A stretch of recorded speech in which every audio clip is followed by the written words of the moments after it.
Hello, everyone. I know many of you listen while falling asleep, earphones in, room dark, the world outside gone quiet.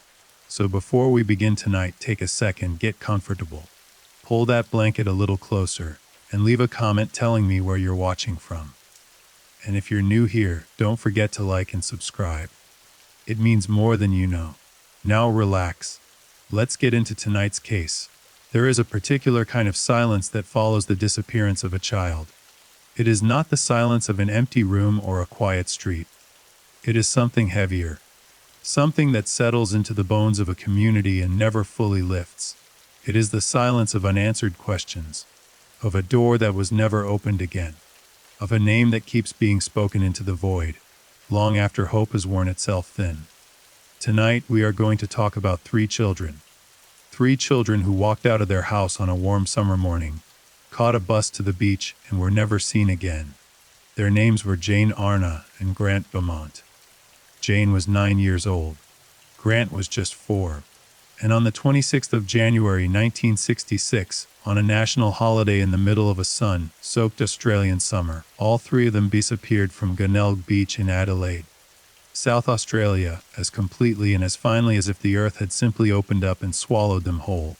No bodies were ever found. No confirmed suspect was ever charged. No one was ever convicted.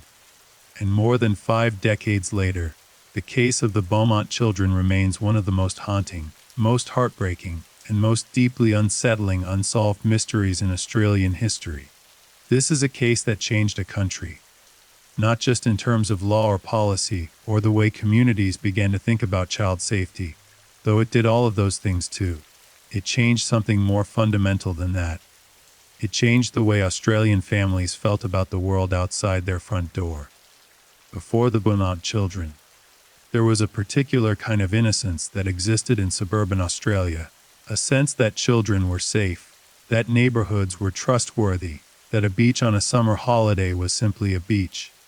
After the Beaumont children, that innocence was gone, not slowly, all at once, in a single afternoon. So tonight we are going to walk through everything. The family, the morning, the beach, the man in the green swimming costume, the investigation that consumed a nation, the suspects who emerged over decades, the psychics and the clairvoyants and the false confessions, the excavations, the heartbreak, and the parents who spent the rest of their lives waiting for news that never came.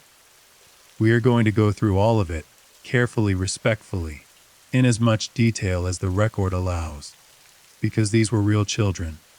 Jane Arna and Grant, and they deserve to be remembered as more than just a mystery. Let's begin at the beginning.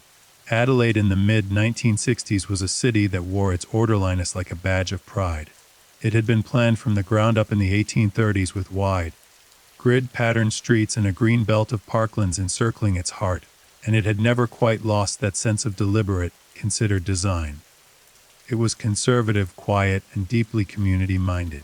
People knew their neighbors. Children played outside until dark. Front doors were left unlocked. It was, in the way that many smaller cities were in that era, a place that believed in its own safety with a kind of unexamined confidence. The suburb of Somerton Park, where the Beaumont family lived, was a comfortable, modest neighborhood about 10 kilometers south of the city center. It sat just a short distance from the coast, close enough that on a hot day you could almost smell the salt in the air from the front yard. The streets were lined with neat homes, small gardens, and the particular quietness of a place where not very much out of the ordinary ever happened. Jim and Nancy Beaumont were, by all accounts, an ordinary couple in the best possible sense of the word. Jim worked as a traveling salesman, which meant he was often away from home during the week, covering regional areas of South Australia. Nancy managed the household, raised the 3 children, and maintained the kind of calm, organized domestic life that was both admired and expected of mothers in that era. They were not wealthy, but they were comfortable. They were not prominent, but they were respected. They were a family that fit neatly and happily into the fabric of their community. And their 3 children were, by every account given by everyone who knew them, wonderful. Jane Beaumont was 9 years old, and she was the kind of child who seemed older than her years without losing any of the lightness that childhood gives you. She was responsible. She was sensible. She was the kind of big sister who took her role seriously, who looked after Arna and Grant with a quiet, natural authority that made adults smile when they saw it. Her teachers described her as bright and engaged. Her neighbors remembered her as polite and cheerful. She had brown hair and hazel eyes, and a gap-toothed smile that appeared in photographs with the ease of a child who felt genuinely at home in the world. She was, in the most important sense, trusted. Her parents trusted her. And that trust was not misplaced. She had earned it through years of small, consistent demonstrations of good judgment.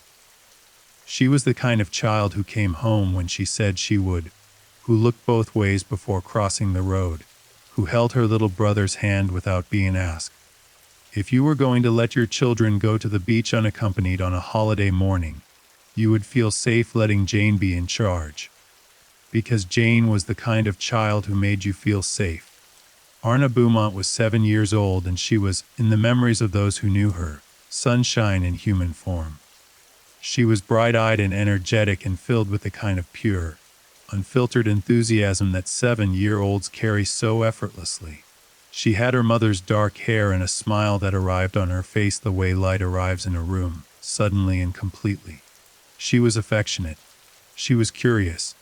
She was the child who wanted to know why things were the way they were, who asked questions and actually listened to the answers. Her friends adored her. Her teachers remembered her fondly. She was the middle child, and like many middle children, she had developed a particular social fluency, easy with adults, easy with younger children, comfortable in almost any situation. Grant Beaumont was 4 years old. He was small and fair and round-cheeked, with the slightly solemn expression that very small children sometimes wear when they are paying close attention to something. He had just turned 4 a few months earlier, in September of 1965, and he was at that age where the world is still being assembled in your mind piece by piece, where everything is new and everything is interesting, and the people you love most are quite literally your entire universe. He loved his sisters. He followed Jane with the unquestioning devotion that little brothers reserve for big sisters who treat them gently. He was still young enough that the beach was still a magnificent, almost overwhelming experience, the sound of it, the feel of sand, the cold shock of the water. These were the 3 Beaumont children, not symbols, not cautionary tales, not the subjects of a mystery. They were 3 real, vivid, beloved children who woke up on the morning of the 26th of January 1966 and got dressed and ate breakfast and were excited about a day at the beach. The 26th of January is Australia Day, the national public holiday that marks the anniversary of the arrival of the First Fleet in 1788.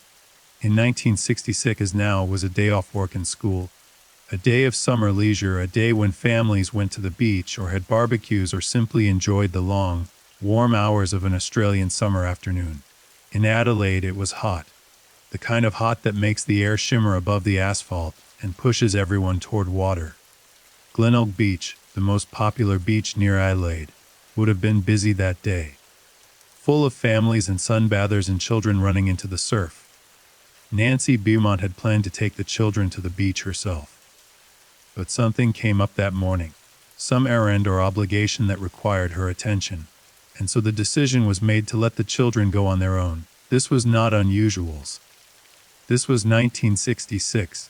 In a safe suburb of a safe city, and Jane was 9 years old and trusted completely. The children had made the trip to Glenelg before. They knew the bus route. They knew the beach. They knew to come home. Nancy gave Jane money for the bus fare, a small amount enough to get them there and back with a little left over. She reminded them of the rules. She watched them walk up the street toward the bus stop. She did not know, as she watched them go, that she was watching them for the last time.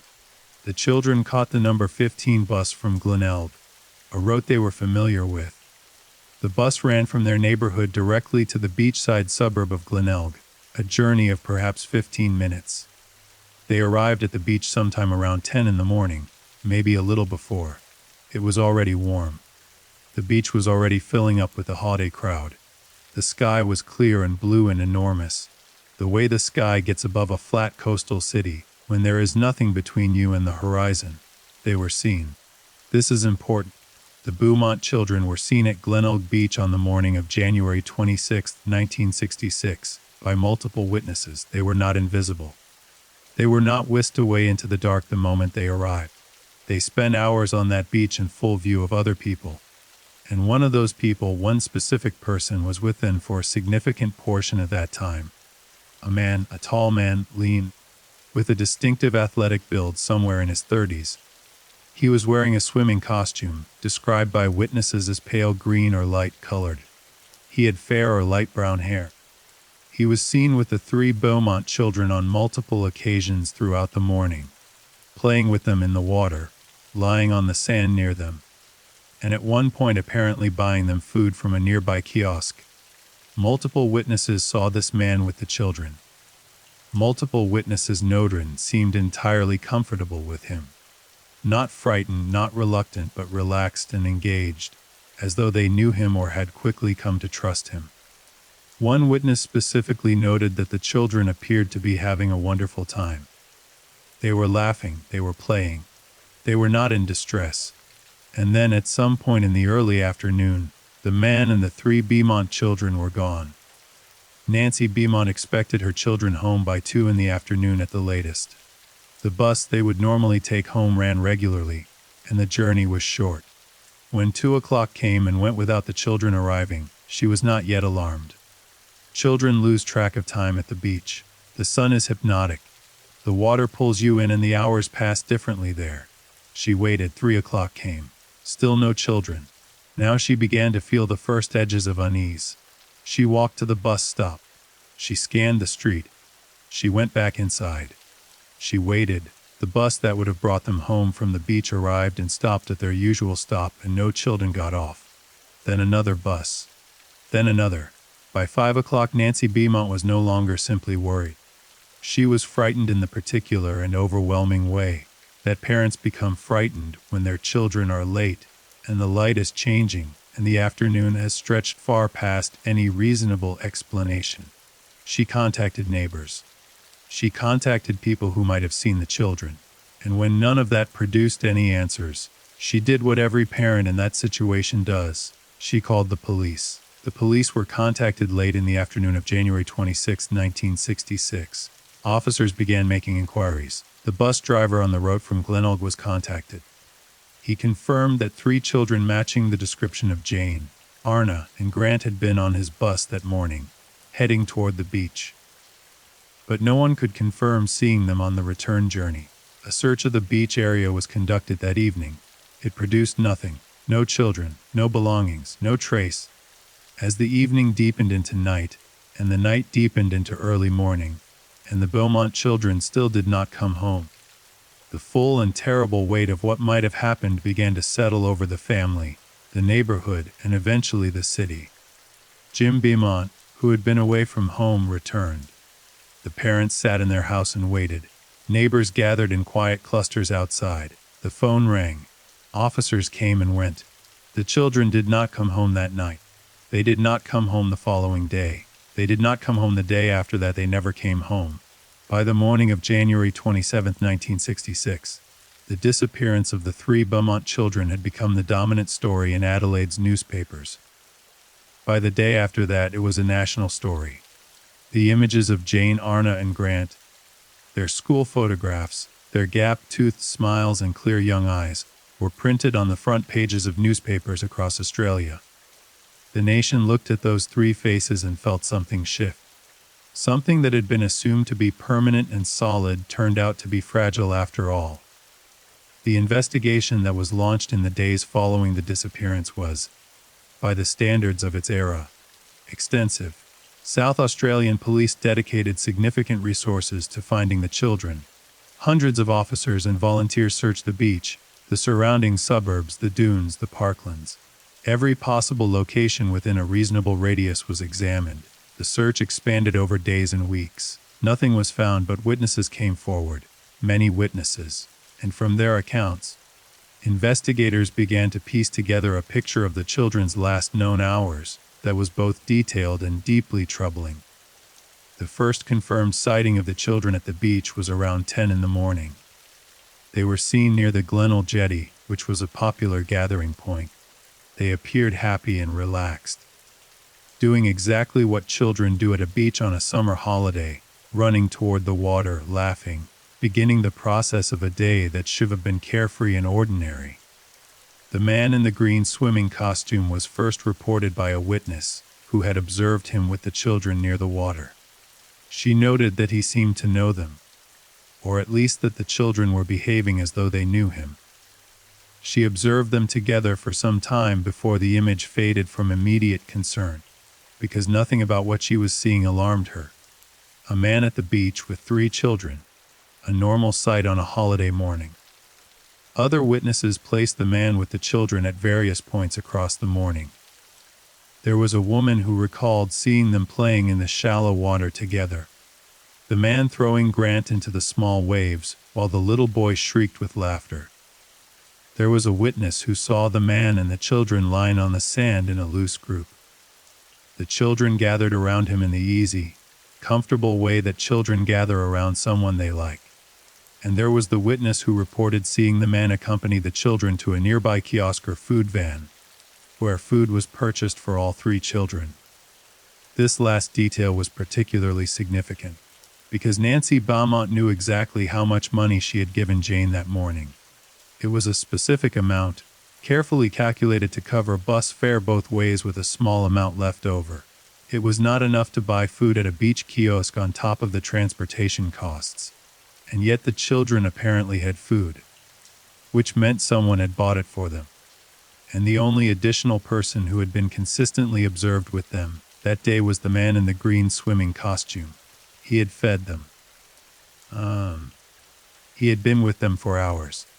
And then he had taken them, or they had gone with him, and they were never seen again. The question that immediately consumed the investigation, and that has consumed it ever since, is, who was this man? Within days of the disappearance, police had a composite description assembled from multiple witness accounts. The man was tall, approximately 6 feet or slightly over. He was lean and athletic, with a build that suggested he kept himself in good physical condition. He was estimated to be 30 and 40 years of age. He had light-colored hair, described variously as fair sandy or light brown.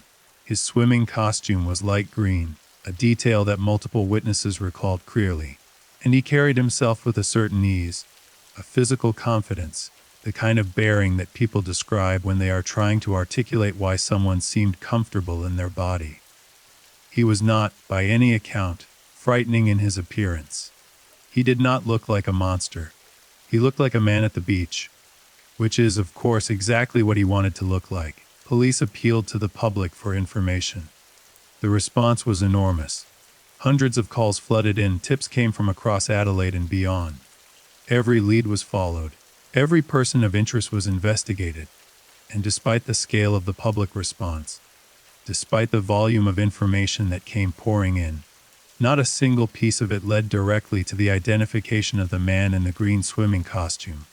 He had been there, in full view of dozens of people on a busy holiday beach, and he had walked away with 3 children without a single person understanding, in the moment, what they were witnessing. The investigation moved quickly into the surrounding community. Officers spoke to everyone who had known the Beaumont family, friends, neighbors, relatives, acquaintances.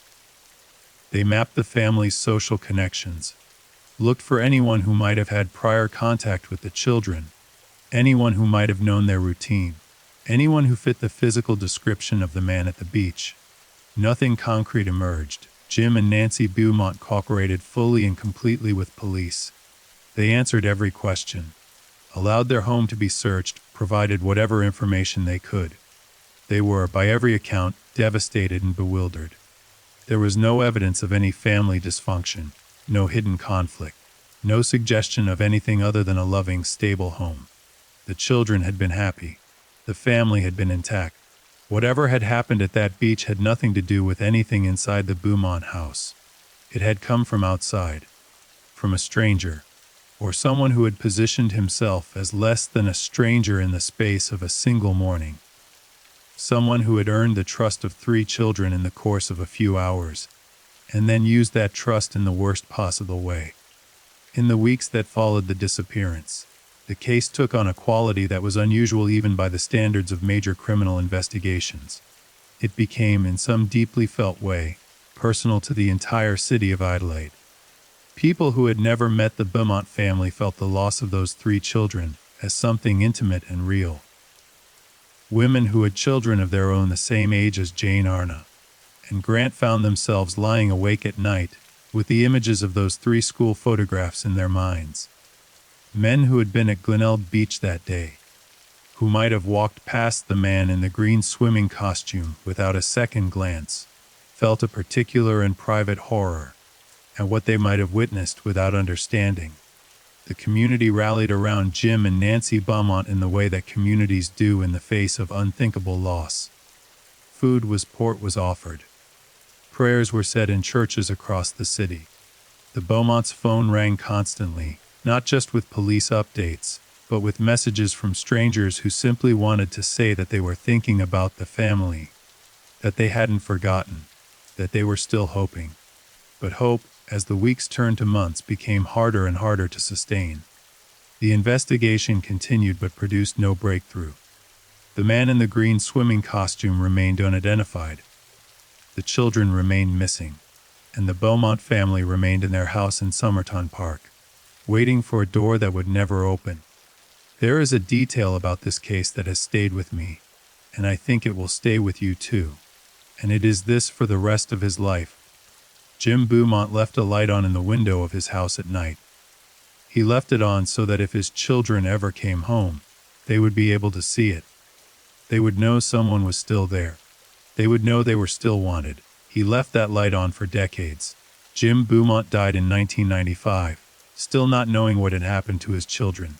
Nancy Beaumont outlived him by many years, spending the final decades of her life in near total seclusion, rarely speaking publicly, carrying a grief so profound that those who knew her said it was not something she wore, but something she had become, a woman made of waiting and a not knowing and of love with nowhere left to go. She died in 2019 at the age of 92, and she died without ever learning what had happened to her children. That is the shape of this story. Not a story with an ending. Not a story with resolution or justice or the particular relief that comes when the truth is finally known. This is a story that ends the way it has always ended, in silence, in an open question, in the faces of 3 children who smiled at a camera one afternoon, without knowing that it would be among the last photographs ever taken of them. But the story itself, the investigation, the suspects, the theories, the decades of searching, the men who have confessed and the men who have been suspected, and the excavations that found nothing, all of that is still worth telling. Because somewhere in the telling we honor Jane Arna and Grant. We refuse to let them become only a mystery. We insist on remembering that they were children, that they were loved, that they deserved better than what the world gave them on that January afternoon. So let's keep going. Let's go back to the beach. Glenelg is a suburb that exists at the edge of things, where the flat, sprawling coastal plain of Adelaide's southern suburbs meets the Gulf St. Vincent and then simply stops. The beach there is wide and sandy, with a long jetty extending out into the shallow, warm water of the Gulf, and on a summer holiday it becomes the kind of place where the whole social life of a city seems to compress and concentrate. In 1966, there was no internet, no mobile phones, no CCTV cameras mounted on every building and street corner. There was just the beach and the people on it and the informal, imperfect network of human attention and memory. And that network, imperfect as it was, had seen something.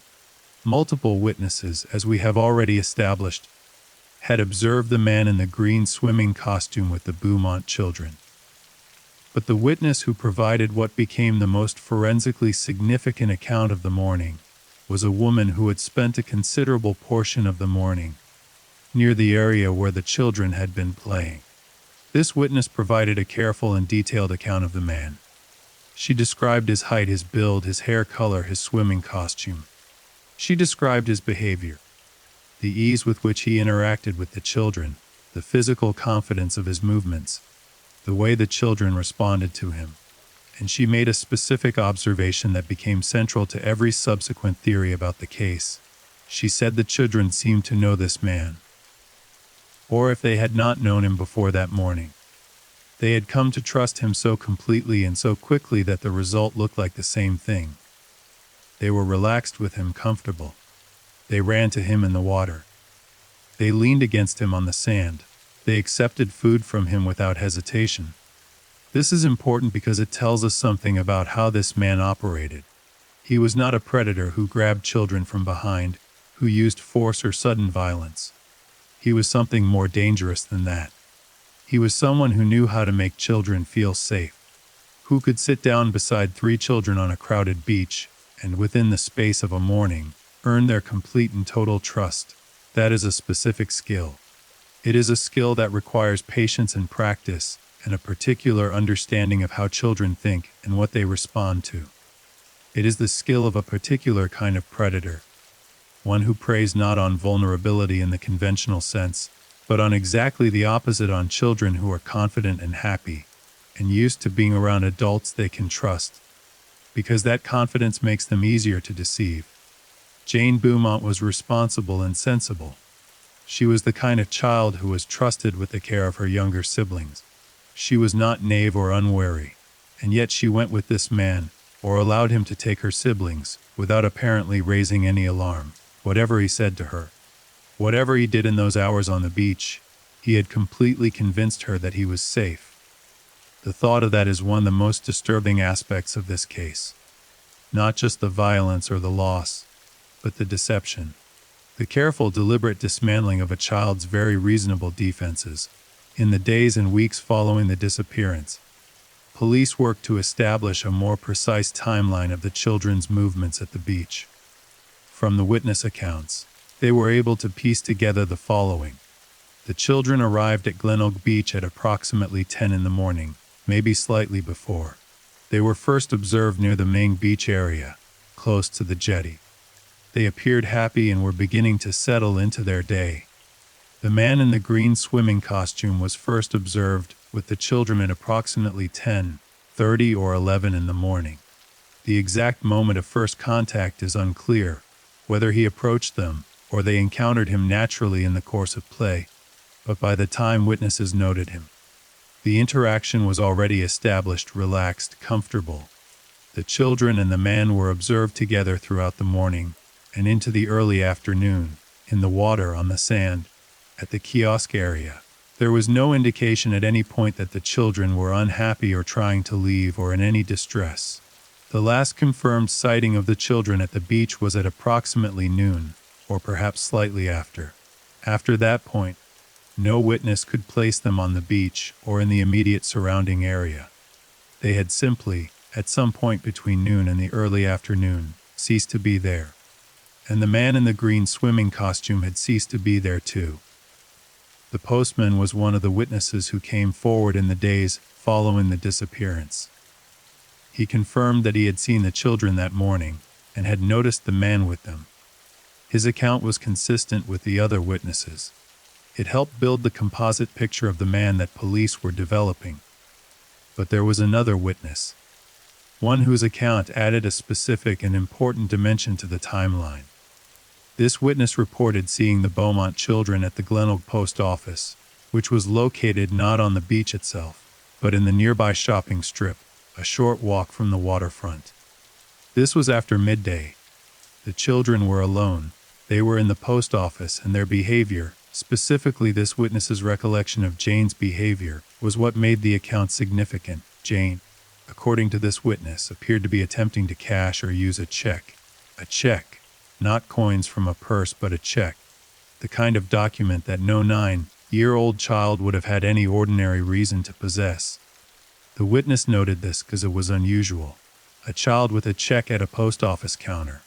Jane's attempt was apparently unsuccessful, the post office worker either unable or unwilling to process it, and the children left. Where had that check come from? Police could not find evidence that Nancy Beaumont had given the children a check. Jane had been given cash, so if a check existed, it had come from somewhere else. From someone the children had encountered at the beach, from the man in the green swimming costume.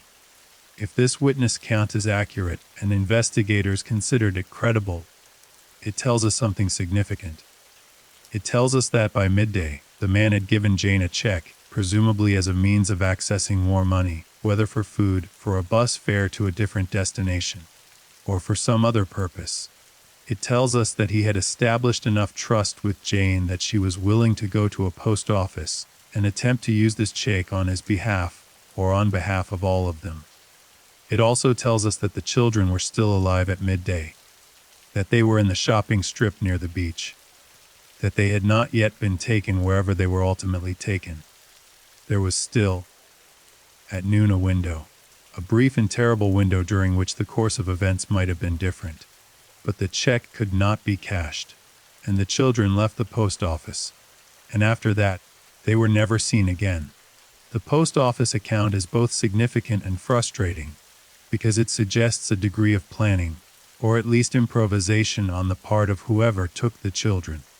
A check implies a bank account. A bank account implies a name, an address, a traceable identity. If investigators could have identified the check whose account it had been drawn on, the case might have been solved within weeks, but the check was never found. No check matching the description was ever traced. Whatever financial trail might have existed dissolved as completely as every other trace of the man in the green swimming costume. There is a quality to this case, even in its earliest days, that I want to draw your attention to because it becomes important as we go deeper. And that quality is absence. The almost total absence of physical evidence. No bodies, no clothing, no belongings, no forensic trace of any kind that could be definitively linked to the Beaumont children after they left the beach area. No check, no fingerprints, no DNA. Not that DNA would have been useful in 1966 in the way it is now, but still, nothing. This is not accidental. The absence of physical evidence of this completeness and totality is itself a kind of evidence. It tells us that whatever happened to those 3 children was not a spontaneous, disorganized act. It was not the result of a moment of opportunistic violence that left behind the messy trace of impulse and panic. Whoever took the Beaumont children had, at minimum, a place to take them. They had a vehicle. They had the means to ensure that 3 children, one of them only 4 years old, did not attract attention in transit, and they had the capacity to ensure that nothing of those children was ever found. That speaks to someone with planning, with resources, with experience perhaps, or at least with a level of calculation that is profoundly disturbing. It also means that the investigation, from the very beginning, was working in the dark. Jim and Nancy Beaumont sat in their home and answered police questions, and tried to think of anyone who might have known their children. Anyone who matched the description of the man at the beach. Anyone who had ever made them feel even the faintest edge of unease. They thought back through years of their children's lives, through school and neighbors and family friends, and the people who passed through their world. They tried to remember everything. They gave the police everything they had. But the man in the green swimming costume was not in any part of the Beaumont family's world that they could see. He was somewhere else. He had come to that beach with a purpose, and the Beaumont children had been in the wrong place at the wrong time, or he had known they would be there, or it had been some terrible combination of opportunity and intention that ended in the most catastrophic way possible. Police followed up hundreds of leads in the weeks following the disappearance. They investigated men who matched the physical description. They looked at residents of the beach area, at visitors, at people who had been observed at Glog on Australia Day. They followed up every call, every letter, every tip from the flood of public response. Nothing led anywhere definitive. The investigation did not stall for lack of effort. It stalled for lack of evidence. In 1966, without the forensic tools that investigators would have today, without digital records, without surveillance footage, without the ability to run a DNA profile against a national database, the investigation was entirely dependent on witnesses and physical evidence. And the witnesses, numerous as they were, could not name the man they had seen, and the physical evidence did not exist. As the weeks became months and the months became the first anniversary of the disappearance, the Beaumont case shifted from an active investigation into something more difficult to describe. It was never officially closed. It was never classified as solved. It remained open. in the way that cases like this remain open, always being reviewed, always being re-examined whenever new information came in, always present on the desk of investigators who had inherited it from their predecessors. But it had no solution. It had no suspect. It had no answer. What it had was the man in the green swimming costume, still unidentified, still out there somewhere in the city or in the country or in the world. Still, possibly, walking among ordinary people without anyone knowing what he had done. And the Beaumont family had their 3 empty bedrooms, and their silence and the light in the window that Jim kept burning because he had not stopped believing, not entirely, that his children might one day find their way home. It's at this point in the story, with the immediate shock of this giving way to the long, grinding agony of an unsolved case, that we need to talk about what happened next. And what happened next was, in many ways, as strange and as tragic as the disappearance itself. Because the Beaumont case did not simply remain a cold case sitting in a file. It became something much larger than that. It became, over the decades that followed, a kind of national obsession, drawing toward it an extraordinary cast of characters: psychics, fraudsters, clairvoyants, false confessors, journalists, amateur investigators, government inquiries, and convicted pedophiles who may or may not have known more than they ever admitted. And woven through all of it, never quite leaving, always present at the periphery, was the shadow of a man who was never named, never charged, never caught, but who was, perhaps, known. Let me tell you about the suspects. The first thing you need to understand about the suspect landscape in the Beaumont case is that it did not develop the way suspect landscapes normally develop in criminal investigations. In most major cases, investigators begin with a pool of known persons of interest and work outward from there, eliminating individuals through alibi verification, forensic exclusion, or simply the accumulation of evidence pointing elsewhere. The process is methodical. It has a shape. In the Beaumont case, the process worked almost in reverse. Because there was no identified suspect at the outset. Because the man in the green swimming costume was a description without a name. The investigation had to wait for the world to bring suspects to it. And the world, over the 5 decades that followed the disappearance, brought many. Some arrived through legitimate investigative channels. Some arrived through the stranger and more desperate avenues that major unsolved cases tend to attract. Some arrived through confession, through deathbed revelation, through the calculations of men who had spent their lives hiding, and finally decided they had nothing left to lose by talking. Not all of them were credible. Some were almost certainly not credible at all. But a small number of suspects have, over time, accumulated enough circumstantial weight to be taken seriously by investigators and by the public alike. And at the center of all of them always is the same fundamental question: who was the man in the green swimming costume? And what did he do with those 3 children? Let's start with the man who, for many investigators and researchers who have studied this case in depth, has always sat at the top of the list. His name was Arthur Stanley Brown. Arthur Brown was a Queensland man, born in 1910, which would have made him 55 years old at the time of the Beaumont children's disappearance. He was a retired farmer from Warwick, a small city in southern Queensland, and he was, by the time investigators began to look seriously at him, already a person of extreme interest in relation to other cases. Specifically, he was suspected in the disappearances of 2 young girls from the Warwick area, Judith and Susan Mackay, aged 7 and 5, who disappeared in 1970, 4 years after the Beaumont children, and Loretta and Linda Beaumont, no relation to the Beaumont family of Adelaide, who disappeared in 1968. The Mackay girls were never found. Loretta and Linda Beaumont, again no relation, were also never found. And Arthur Brown was suspected in both cases. Suspected but never charged, never convicted, because there was never enough evidence to bring him to trial. But the physical description, that was what kept pulling investigators back to Arthur Brown when they looked at the Beaumont case. Because Arthur Brown, in photographs taken around the relevant period, was a tall, lean, fair-haired man with an athletic build, a man who looked, in a general and deeply unsettling way, like the composite description that witnesses had given of the man at Glenelg Beach. He was also known to have had access to vehicles. He traveled regularly. He had the means and the apparent inclination to move between states.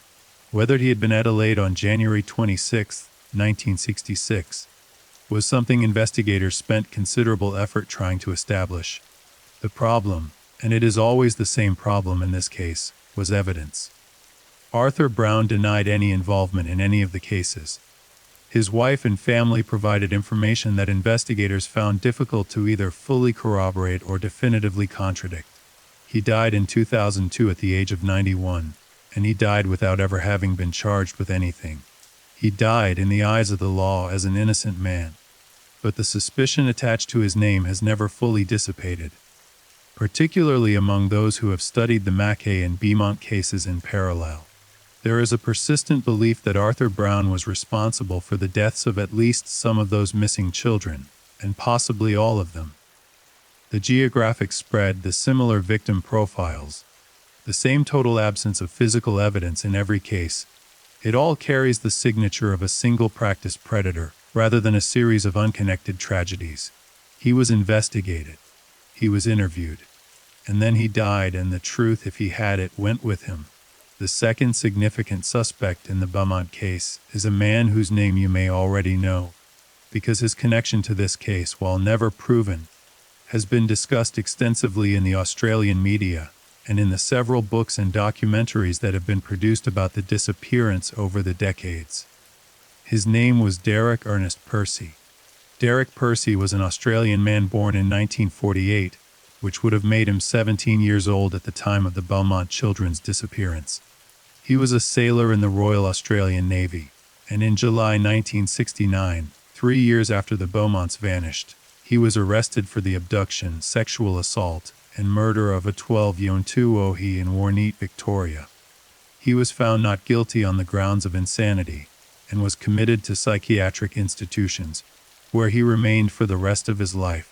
Percy was subsequently investigated in relation to a number of other unsolved child disappearance cases across Australia, including the Beaumont case, the disappearance of Seaman Brooke in 1968, the disappearance of Alan Redston in 1966, and the Wanda Beach murders of 1965, among others. He was, in the view of many investigators, potentially one of the most prolific child killers in Australian history. But because he had been found not guilty by reason of insanity in the Toohey case, he could not be tried again for that crime, and proving his involvement in the other cases required evidence that consistently failed to materialize. Percy was interviewed numerous times over the decades. He was, by all accounts, an extremely difficult interview subject. He was intelligent, he was controlled. He was willing to hint at knowledge of other crimes, without ever providing enough specific detail to constitute an actionable admission.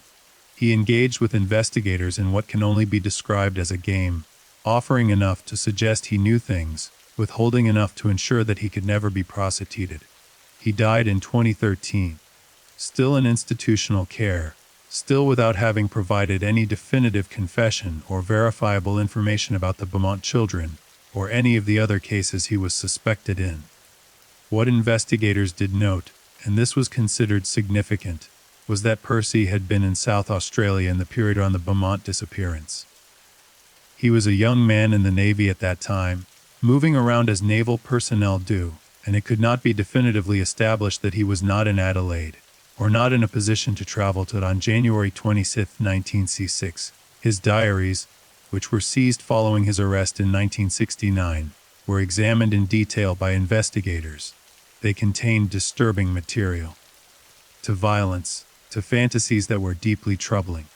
Whether they contained any specific reference to the Beaumont children or to Glenelg Beach was something investigators chose not to publicly disclose in full, citing the ongoing nature of the investigation. Percy never confessed to the Beaumont case. He never definitively denied it either. He played the game until the end, and when he died in 2013, he took whatever he knew with him, just as Arthur Brown had done 11 years earlier. There is something almost unbearable about the way this case has been shaped by men who died with their secrets intact, who sat across from investigators and looked them in the eye and offered nothing useful, or offered just enough to torment without ever resolving anything. Who knew, if they knew, that the statute of limitations on their most essential crime The crime of making a family wait forever and not knowing. Could never run out because there is no court that prosecutes that particular offense. Jim and Nancy Beaumont were still alive when Derek Percy was being interviewed about their children. Let that sit with you for a moment. But Percy and Brown, compelling as the suspicion surrounding them is, are not the only names in this story. Because the Beaumont case, over its 5-decade history, attracted a particularly unusual and in some ways uniquely Australian dimension to its investigation. It attracted the psychics. In the months following the disappearance, as the police investigation began to plateau and the public's desperation for answers intensified, a number of individuals claiming psychic or clairvoyant abilities made contact with the Beaumont family and with police. This is not unusual in major unsolved cases, particularly missing children cases, and it is generally treated with appropriate skepticism by investigative agencies. But the Beaumont case, perhaps because of the scale of public feeling it generated, attracted psychic involvement to a degree that was, even by the standards of such cases, extraordinary. The most famous, and in many ways the most controversial, of the psychics who became involved in the Beaumont case was a Dutch clairvoyant named Gerard Croizet. Croizet was, at the time, internationally known. He had worked on missing persons cases in the Netherlands, and had achieved a degree of recognition there. And when the Beaumont case captured international attention, he was apparently approached himself about becoming involved. In 1966, shortly after the disappearance, Croizet provided information to investigators based on what he claimed were psychic impressions of the case. He described a location. He described something buried beneath a concrete floor or slab. He indicated an area associated with a particular kind of building, something related to a warehouse or storage facility. The details were as psychic details often are, both evocative and imprecise enough to be interpreted in multiple ways. In 1966 and again in subsequent years, Croizet's indications were followed up. Searches were conducted in areas that matched his descriptions. Excavations were undertaken. Nothing was found. Croizet visited Australia in person in 1969. He indicated specific locations in the Adelaide area. More searches, more excavations. Investigators, operating in the absence of any conventional leads, felt they had little to lose by following even unconventional directions. Nothing was found. He died in 1980 without the case being resolved through his involvement. But his indications, and the general direction in which they pointed, toward a specific kind of structure, a warehouse or industrial building with a concrete floor, became embedded in the broader theory of the case in a way that persisted long after Croizet himself was gone. Because as it turned out, there was a man who had been associated with exactly that kind of structure.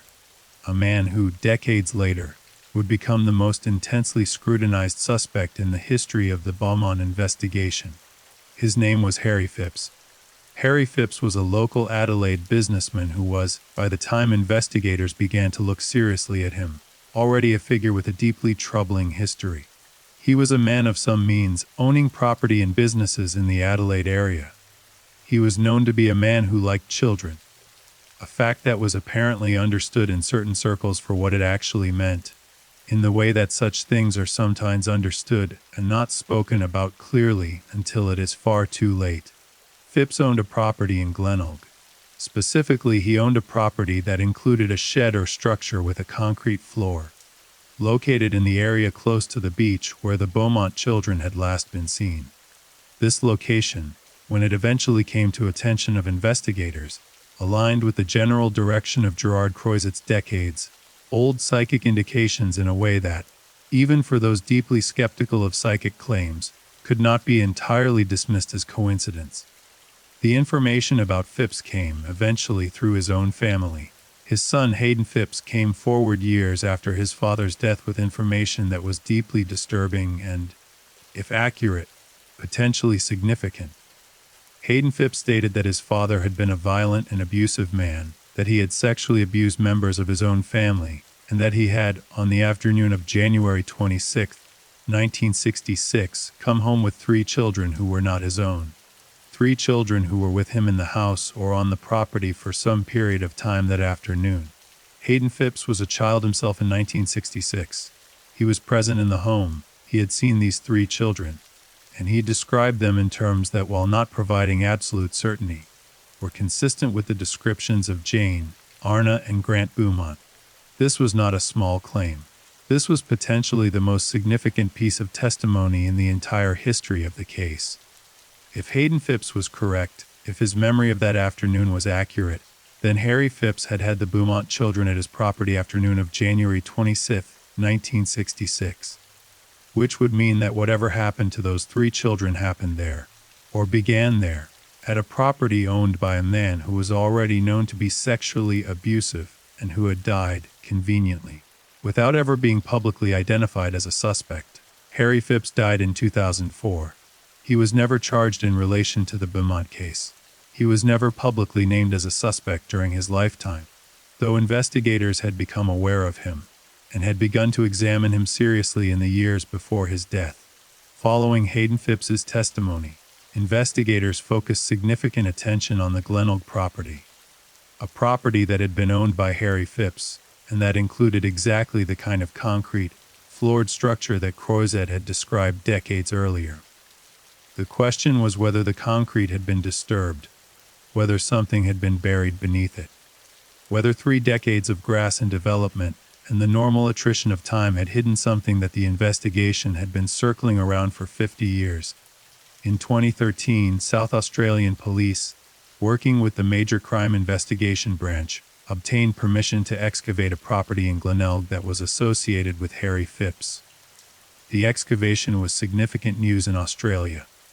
It was conducted with ground-penetrating radar and physical digging. It was thorough, it was careful, and it found nothing. No remains, no clothing, no belongings, no physical trace of Jane Arna or Grant Beaumont. The result was devastating in a particular way, not because investigators had been confident exactly, but because hope, even the faint and terrible hope that at least the family might finally have answers, had briefly been possible. And then it was extinguished again. The theory involving Harry Phipps did not die with the excavation result. Investigators noted that the absence of remains at one property did not exonerate Phipps or eliminate the possibility that he had been involved. A man with multiple properties and the resources and apparent cold-bloodedness to ensure that 3 children were never found would not necessarily have buried them in the most obvious place. The excavation had been significant, but it had not been exhaustive. Hayden Phipps maintained his account. He did not recant. He did not revise the essential substance of what he had said about his father. He continued to believe and to say publicly that his father had brought those children to the family property on the afternoon they disappeared. This is where the case sits in relation to Harry Phipps. Not resolved, not eliminated, suspended in that same agonizing uncertainty that has characterized every aspect of the investigation from the beginning. But Harry Phipps was not the only person to come forward with information in the later decades of the investigation. Because this case, in the way of all truly major unsolved mysteries, also attracted its share of people who claimed to know what had happened for reasons that had nothing to do with genuine knowledge. The false confessors.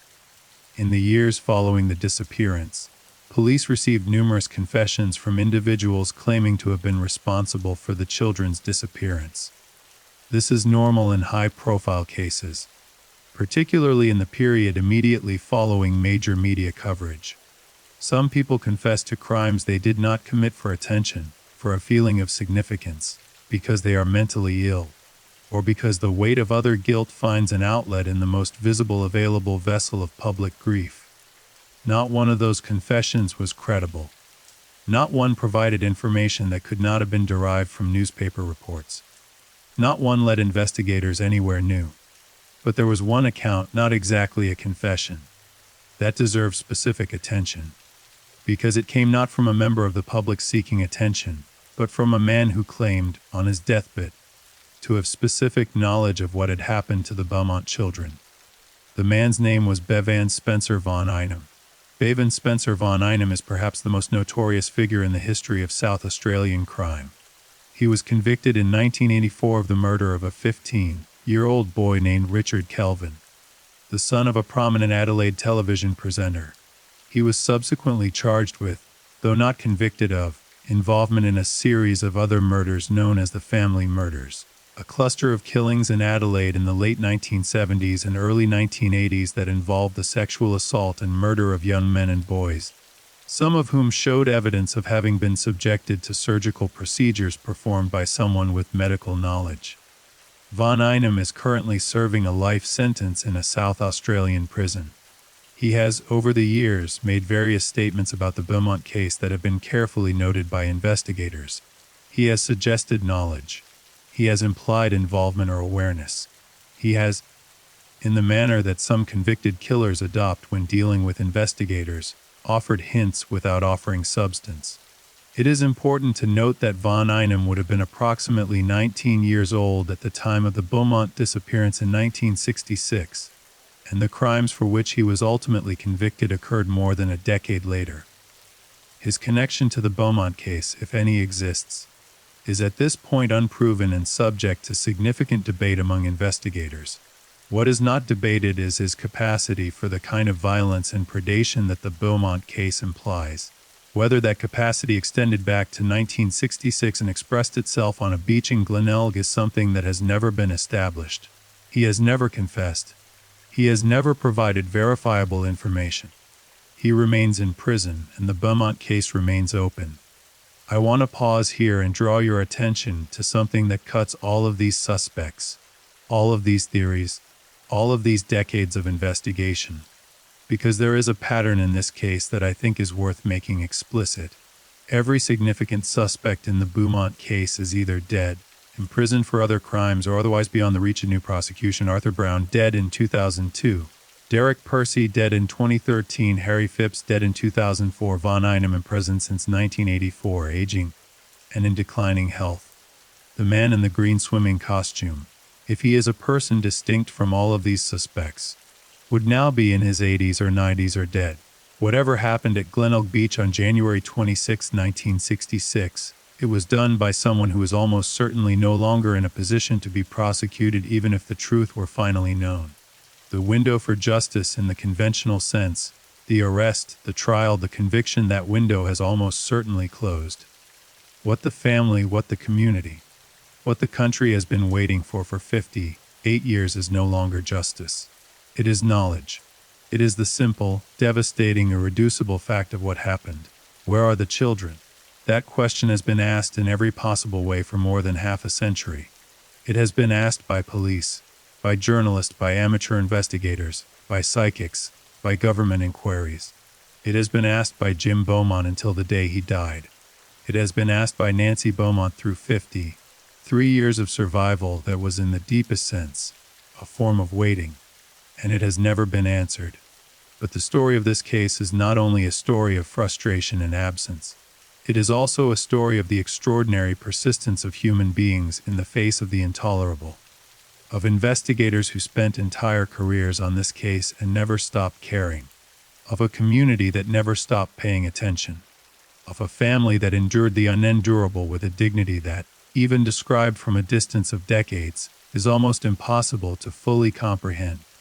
Let's talk about the wider impact of this disappearance, because the Beaumont case did not only affect the Beaumont family, it changed the country. Before January 26, 1966, the practice of allowing children to travel independently in Australian suburbs was commonplace and largely unquestioned. Children caught buses alone, they walked to the beach, they rode bikes to the shops. They moved through the world with a degree of freedom that today, from the vantage point of a more anxious era, seems almost startling. Not because that freedom was necessarily unwarranted, but because the social compact that made it feel safe had never been seriously tested. The Beaumont case tested it, and the result was that something fundamental in the Australian relationship to childhood safety shifted, not gradually, not subtly, but abruptly and completely. In the weeks and months following the disappearance, parents across the country began to reconsider the freedoms they gave their children. The conversation about stranger danger, which had existed in a vague and unthreatening form before, suddenly became urgent and specific. It became these 3 children did everything right, and something happened anyway. What does that mean for your children? It meant that children began to be watched more closely. began to be walked to bus stops rather than trusted to walk alone, began to be told, with a new and anxious specificity, about the dangers that might exist in the world even on a sunny holiday beach. And it meant that a generation of Australian children grew up in the shadow of Jane, Arna, and Grant Beaumont, in the knowledge that the world could be unsafe in ways that were not immediately visible. That a man at a beach who seemed friendly and played in the water and bought you food could be the most dangerous person you would ever meet. The cultural impact of the Beaumont case in Australia is difficult to overstate. It became woven into the national consciousness in a way that only a small number of crimes achieve. It was the case that Australians cited when they talked about child safety. It was the case that parents thought about when they let their children play outside unsupervised. It was the case that never entirely left the front page, even as it moved from current news to history to cold case to national meth. Books were written about it. Documentaries were made. Television programs examined and re-examined the evidence. Government inquiries were held. And through all of it, the fundamental mystery remained intact. 3 children, a beach, a man in a green swimming costume, and then nothing. There were rewards offered over the years. Substantial rewards for information leading to the identification of the perpetrator or the location of the children. These rewards were increased periodically as the case remained open, reaching at various points amounts in the hundreds of thousands of dollars. The hope was that money might loosen information that conscience or loyalty or fear had kept locked away. The rewards were never claimed. There is something I want to say about the Beaumont family that feels important to state clearly, even though it is something that most people who know this case already know. The family was, throughout the entire 58 years of this investigation, treated with extraordinary indignity by a small number of people who had no connection to the case, but who seemed to feel entitled to insert themselves into it. Nancy Beaumont, in particular, was contacted over the years by individuals who claimed to have information about her children. Some of these contacts were made in good faith, people who genuinely believed they had something useful to offer. But some were not. Some were made by people who wanted to experience the peculiar and grotesque intimacy of speaking to a grieving mother about her missing children. Some were made by people who wanted money or attention, or who were disturbed in ways that made the grief of others a currency. There was a woman who contacted Nancy Beaumont on multiple occasions claiming to be Jane, claiming to be the now adult version of the daughter who had disappeared. This woman, whose claims were thoroughly investigated and found to be completely without foundation, caused Nancy Beaumont a level of distress that investigators who dealt with the situation found deeply upsetting to witness. The cruelty of claiming to be someone's lost child, of making a grieving mother believe for even a moment that her daughter might have survived and returned, is a cruelty that is hard to find adequate language for. Nancy Beaumont stopped giving interviews in the 1990s. She retreated from public life almost entirely. She spent the last decades of her life in quiet seclusion, cared for by those closest to her, unwilling and unable to continue engaging with the public dimension of her family's tragedy. She had given everything she had to give. She had answered every question, cooperated with every inquiry, endured every intrusion. She had done it all in the hope that it would lead somewhere. And when it became clear, with the slow and terrible certainty that comes only from decades of not knowing, that it was probably not going to lead anywhere, she withdrew. She was 92 years old when she died in 2019. She was still not Noant, who died in 1995, had by the end of his life become a quiet, diminished man who bore the weight of a loss that had not ended, but had simply continued, year after year in the same form, with the same unanswered question at its center. He had kept that light in the window. He had never quite stopped believing. Their other children, the siblings of Jana and Grant, grew up in the shadow of this loss and largely maintained their privacy throughout the decades of public scrutiny of the case. They were children themselves when their brother and sisters disappeared, and they grew into adulthood carrying a particular kind of grief, the grief of a family that had been broken apart not by death exactly, because there was no death confirmed, no grave to visit, no moment of conclusive loss, but by the permanent and ongoing fact of not knowing. That is perhaps the most devastating element of this case, and I want to sit with it for a moment before we move on. Because when people die, no matter how unjustly or how suddenly, those who love them are eventually able to begin the process of mourning. It is brutal and long and never entirely finished, but it has a direction to it. You know what you are mourning. You know what is gone. When people vanish without a trace and are never found, there is no such direction. The mourning has no object it can fix itself on. You are grieving a question rather than a loss, and a question not diminish with time. It remains open. It remains present.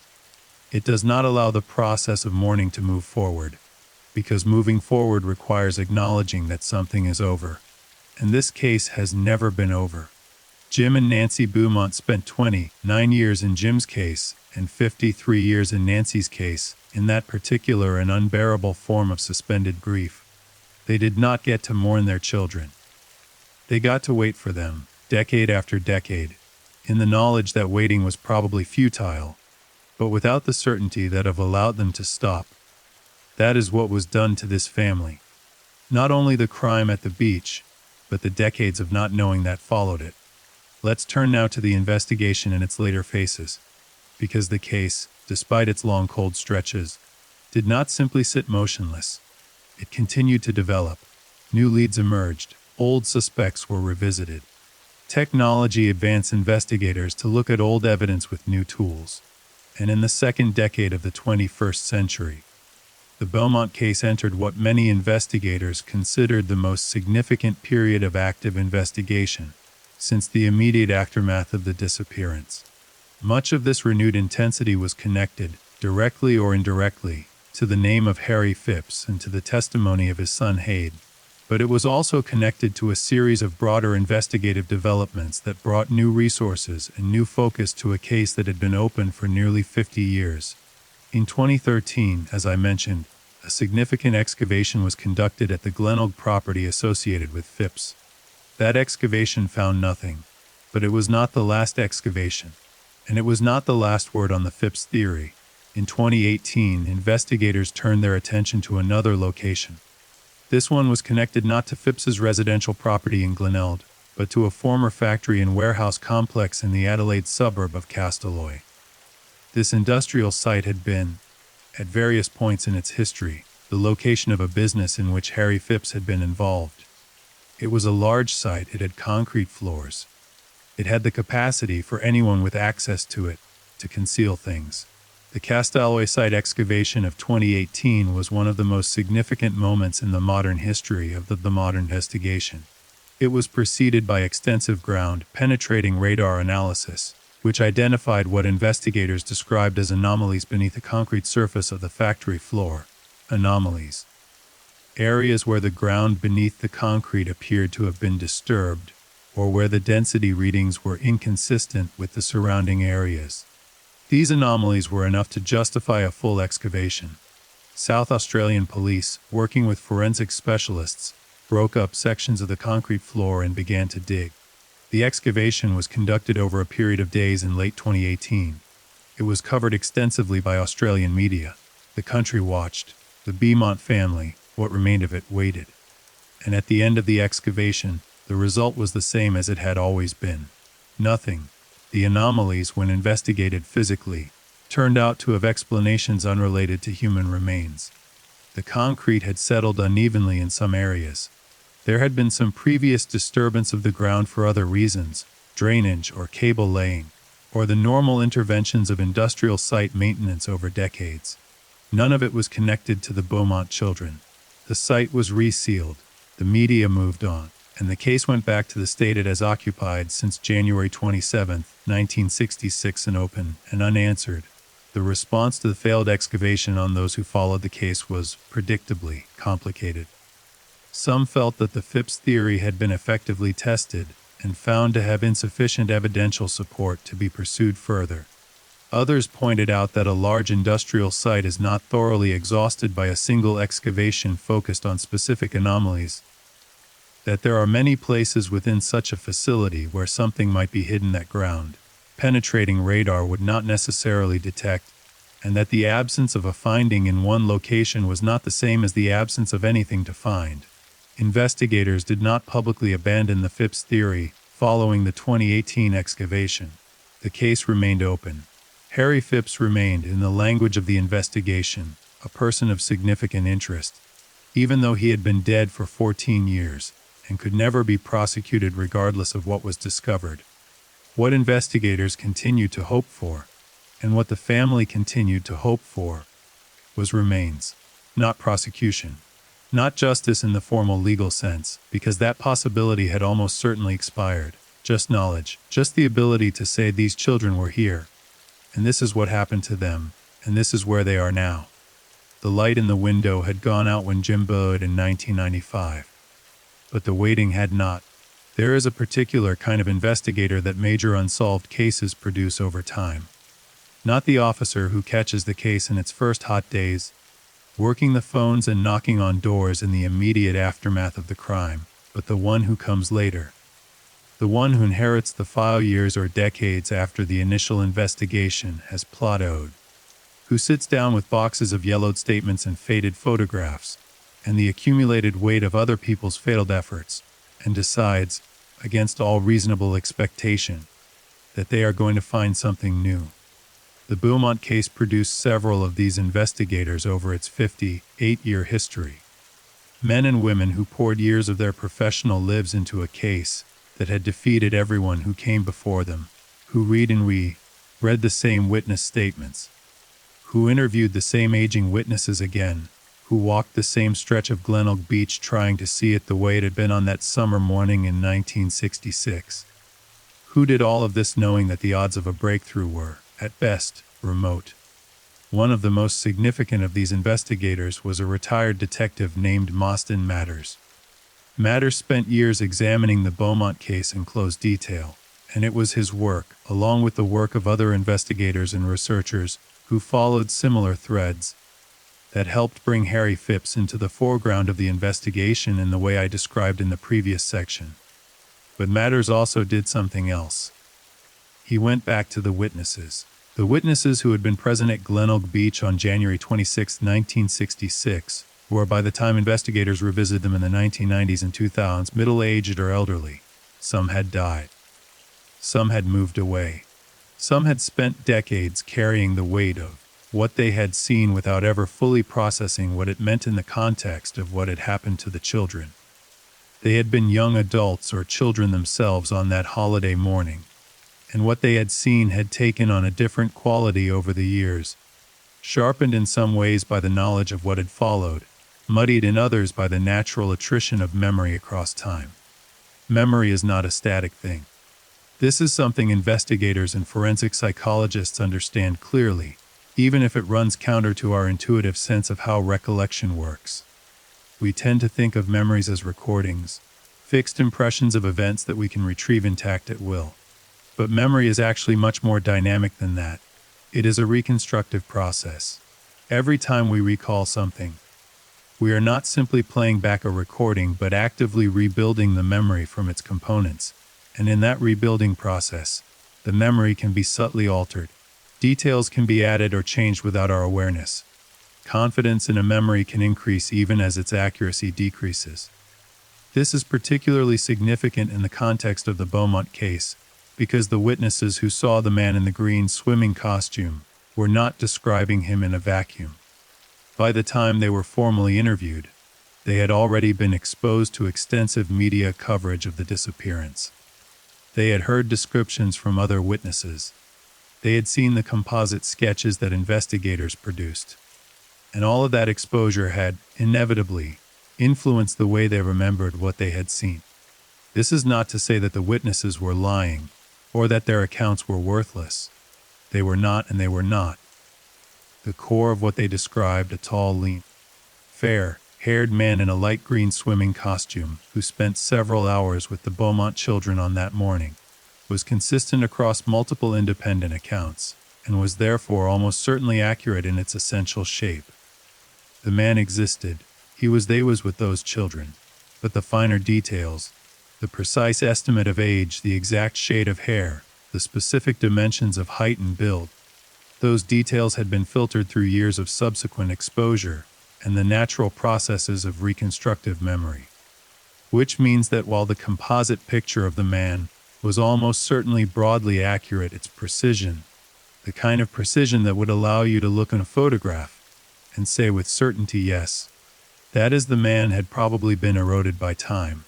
Investigators understood this, and it was one of the reasons why, despite the many witnesses who had seen the man, despite the detailed composite descriptions, despite the composite sketch that was produced and widely circulated, the man in the green swimming costume remained unidentified. In the years following the 1966 disappearance, that composite sketch was shown to hundreds of people. It was published in newspapers. It was circulated through police departments across the country. And while it generated an enormous number of calls and suggestions, not one of those suggestions led to a confirmed identification. There is a photograph. Or rather, there is a story about a photograph. And the story of this photograph is one of the strangest and most tantalizing threads in the entire history of the Beaumont case. In the mid-1990s, a researcher and author named Alan Whitaker was conducting extensive research into the Beaumont case for a book he was writing on the subject. During the course of his research, Whitaker came across an account through channels that he documented of a photograph that had been taken at Glenelg Beach on January 26, 1966. A holiday photograph. The kind of casual snapshot that families took at beaches on hot summer days, that was said to show, in the background of the image, a man fitting the description of the man in the green swimming costume, and nearby children matching the description of Jane Arna and Grant Beaumont. The photograph, if it existed, would have been of extraordinary significance. A visual record of the man with the children, a face, a figure. Something concrete and identifiable that investigators could have used to compare against suspects and to show to the public as they searched for an identification. The photograph was never found.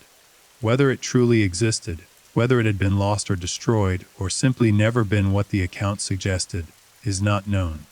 The search for it yielded nothing, but the possibility of its existence haunted researchers and investigators for years.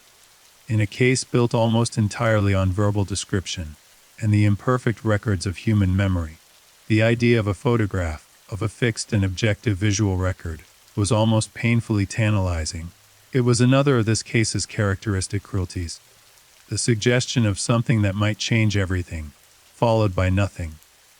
I want to turn now to something that I think deserves more attention than it typically receives in accounts of the Beaumont case. And that is the question, not just of who took the children, but of how. Because the how of this case is, in some ways, as significant as the who. And understanding it requires thinking carefully about what we know of the morning at the beach, and what it implies about the person responsible. The Beaumont children were not taken by force in any obvious way. No witness reported seeing 3 children being dragged or carried against their will. No witness described any sign of distress or struggle. The children, based on every account we have, went willingly with the man in the green swimming costume, or at least willingly enough that their departure from the beach area did not register to anyone present as something alarming. This is deeply significant, because it tells us that whatever happened, it happened through persuasion rather than violence, at least in its initial phase. The man convinced those 3 children, including a 9-year-old who was by all accounts sensible and responsible and trusted with the care of her younger siblings, to go with him somewhere they were not supposed to go. How do you do that? How do you persuade 3 children, including a 9-year-old who knows she is supposed to be home by a specific time, to leave a public beach with a man they have only just met? The answer, I think, requires understanding something about the particular vulnerability that even confident, responsible children carry. Jane Beaumont was trusted. She was responsible. She exercised good judgment.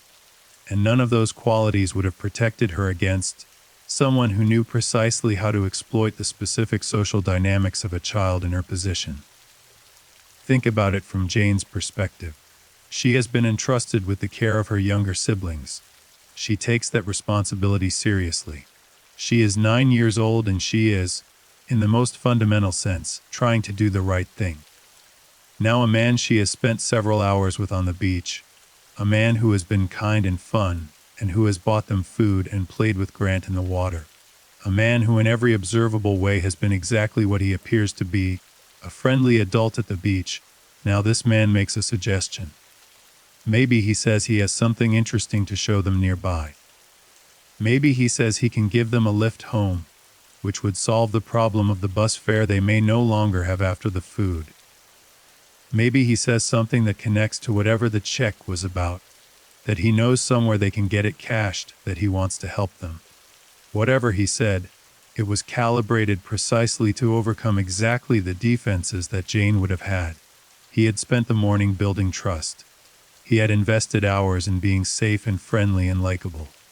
He had earned, through patience and charm, a credit of goodwill that he could now spend. And Jane, being 9 years old and being in a situation that was confusing enough, the unexpected food, the check that couldn't be cashed, the afternoon getting later, would have found it genuinely difficult to refuse someone who had been so kind. Children are taught to be polite. They are taught to trust adults who are nice to them. They are not in 1966, taught to be suspicious of a friendly man at the beach who has just bought them lunch. That particular lesson was still to be learned, and it would be learned in part through the disappearance of Jane and Arna and Grant themselves. The man in the green swimming costume knew all of this. He had planned for it. He had executed it with patience and precision. And it had worked. I find myself thinking when I consider this, about what those final moments on the beach must have been like. The sun still high in the summer sky. The beach still full of holiday noise and movement. And 3 children who were about to disappear from the world getting into a car, or walking away down a street, following a man they had decided to trust. Not frightened yet, not yet understanding, and no one on that beach seeing it for what it was. That image stays with me. It should stay with all of us. Now, let's talk about the investigation from the perspective of what advances in technology brought to it in the decades after 1966. Because one of the significant dimensions of this case is the way in which it has been continuously revisited as the tools available to investigators have improved. In 1966, forensic science as a discipline was in a fundamentally different place than it occupies today. DNA profiling did not exist. It would not be developed until the mid-1980s, 2 decades after the Beaumont children disappeared. The ability to extract and analyze genetic material from trace evidence from a hair, a skin cell, a microscopic deposit of biological material, was not available to investigators working the case in its early phase. When DNA profiling did become available, in the late 1980s and early 1990s, investigators revisited the Beaumont case, as they revisited many cold cases, to assess whether any biological material had been preserved from the original investigation that might now be amenable to genetic analysis. The challenge was significant. The original crime scene, if Glenelg Beach can be called a crime scene given the complete absence of physical evidence there, had of course been completely compromised by time and weather and the continuous use of a public beach. And because no physical evidence had been recovered in 1966, there was nothing in the evidence archive that could be subjected to DNA analysis. Ground-penetrating radar technology, which became increasingly sophisticated through the 1990s and 2000s, allowed investigators to search buried areas, specifically the concrete floored properties associated with Harry Phipps, in ways that had not previously been possible. The 2013 and 2018 excavations were made possible in part by radar analysis that identified anomalies worth physical investigation. The fact that those anomalies turned out to have innocent explanations does not diminish the value of the technology in enabling a more thorough search of potentially significant locations. Digital reconstruction techniques allowed investigators to work with the composite descriptions of the man in the green swimming costume in new ways, creating more refined visual representations that could be compared against photographs of suspects. This was applied, over the years, to the various suspects who came under investigation, including Arthur Brown, Derek Percy, and Harry Phipps. None of these technological applications produced the breakthrough the case needed, but they changed the character of the investigation in important ways. They allowed a new generation of investigators to engage with old evidence in ways that went beyond simply reading documents and re-interviewing witnesses. They created new avenues of inquiry where old avenues had been exhausted, and they kept the case alive. In the attention of investigators, in the awareness of the public, in the consciousness of a nation that had never entirely let go of 3 children who had walked out of their house one summer morning and never come back. There is a particular way in which the Beaumont case intersects with a broader pattern of child disappearances in Australia in the 1960s that I think is important to understand. Because the Beaumont children were not, in the sad and disturbing reality of that era, the only children who vanished without trace in southern Australia. The Wanda Beach murders occurred in January 1965, just over a year before the Beaumont disappearance. 2 15-year-old girls, Christine Sharrock and Marianne Schmidt, were murdered at Wanda Beach in New South Wales on the 11th of January 1965. Their bodies were found, which distinguished that case from the Beaumont case, but the killer was never identified. The case remains unsolved. Alan Redston was an 8-year-old boy who disappeared in Canberra in April 1966. Just 3 months after the Beaumont children, he was never found. Simon Brooke was a 3-year-old boy who disappeared from a Sydney beach in December 1968. He was never found. The Mackay sisters, Judith and Susan, disappeared from a reserve in Townsville, Queensland, in August 1970. They were never found. Each of these cases is a tragedy in its own right. Each represents a family by loss and the permanent agony of not knowing. But taken together, they also represent something else, a pattern of child disappearances across Australia in the 1960s and early 1970s that suggests the presence, somewhere in that landscape, of one or more predators operating with terrifying effectiveness. Derek Percy was investigated in relation to most of these cases. Arthur Brown was investigated in relation to some of them. Whether any of these cases are connected, whether they represent the work of a single individual moving across the country, or whether they are genuinely separate tragedies with separate perpetrators, has never been definitively established. What has been established is that the Beaumont case does not exist in isolation.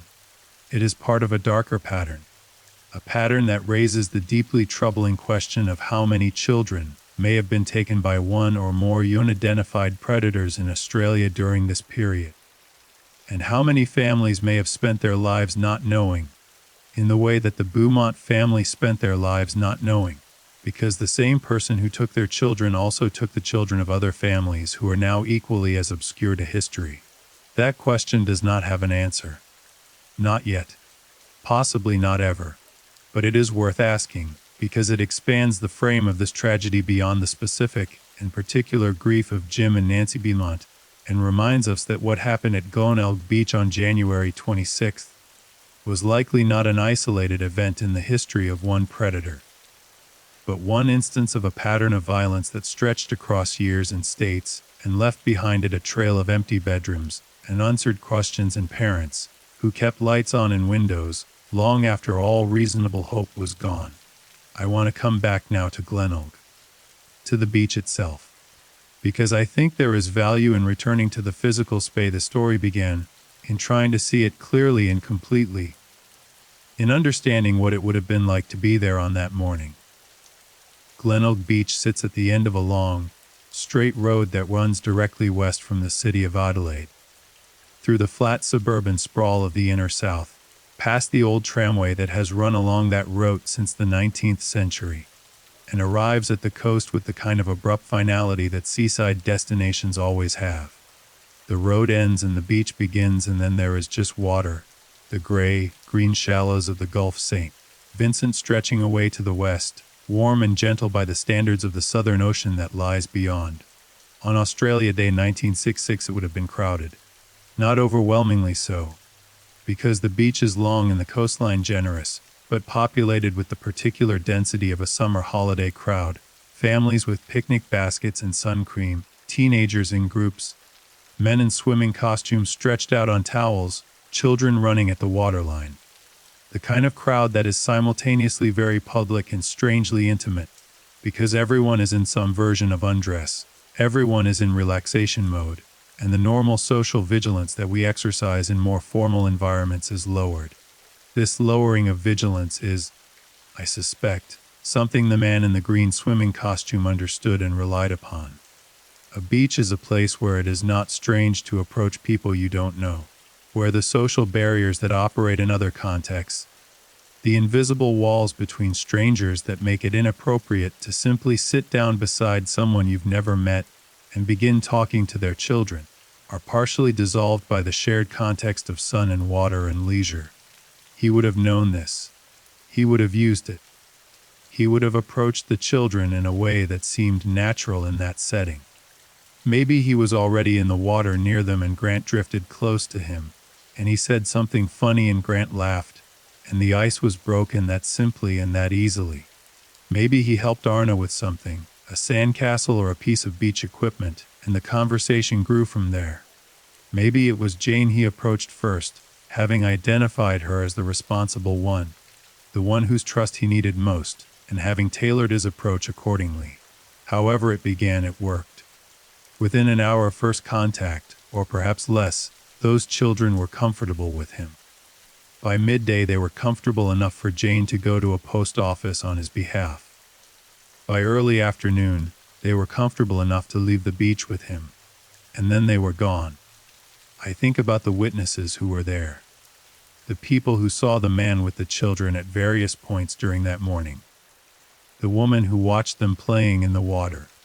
The man who observed them on the sand. The person who saw them at the food kiosk. None of these people, watching from the ordinary distance of a shared public space, had any reason to feel alarm. Nothing they were seeing registered as dangerous. A man at the beach with 3 children. Thousands of people at thousands of beaches across Australia that day. And most of them were exactly what they appeared to be. How many times does an ordinary person on an ordinary day see something that is not what it appears to be? How often does the genuinely dangerous situation look indistinguishable from the harmless one? Almost always. That is what makes predators like the man in the green swimming costume so effective and so hard to stop. They look like ordinary people. They look like men at the beach. The witnesses did nothing wrong. They saw nothing wrong. They were ordinary human beings operating on the perfectly reasonable assumption that the world in front of them was what it appeared to be. That assumption was wrong. But they could not have known that. I want to be clear about this because there is a tendency, in the retelling of cases like this, to imply a kind of collective failure of attention or responsibility on the part of the people who were present. As if they should have known. As if they should have seen. But they were not failures. They were people on a beach on a summer holiday, and they were witnessing something that had been constructed, with care and patience, to be invisible. The failure, if it can be called that, was systemic rather than individual. It was the failure of a society that had not yet developed the vocabulary or the awareness to understand that a friendly man at a beach buying lunch for 3 children might be the most dangerous situation those children had ever been in. That lesson was still to be learned, and the Beaumont children were, in the most painful sense imaginable, the ones who taught it. As the afternoon of January 26th moved toward evening and the beach began to empty and the holiday crowd dispersed back into the suburbs, the absence of 3 particular children would not have been noticed by any of the witnesses who had seen them during the day. Why would it be? Children go home when the sun starts to drop. Families pack up their towels and their picnic things and make their way to the bus stop. The beach at the end of a summer day returns to the particular quiet of a public space emptied of its temporary population. And somewhere in that emptying, the Beaumont children ceased to be at the beach. And they did not go home. And the hours began to pass. And Nancy Beaumont began to watch the clock.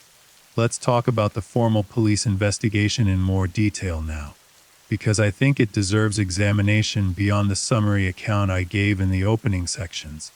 The investigation into the disappearance of the Beaumont children was, by the standards of its era, substantial.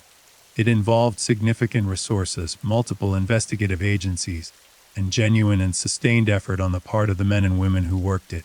It also faced challenges that were, in the context of 1966, essentially insurmountable. The initial response to the disappearance was led by South Australian police, specifically by detectives working out of the Adelaide CB, the Criminal Investigation Branch. In the first days after the disappearance, the investigation had the characteristics of a search and rescue operation more than a criminal investigation. The hope, at least publicly maintained, was that the children might be found alive, that they had somehow become lost or confused, that there was an innocent explanation for their failure to come home. That hope faded quickly. Within days, investigators had reached the conclusion that the children had almost certainly been taken by someone. The witness accounts of the man in the green swimming costume made it clear that there had been an adult involved in whatever had happened to them.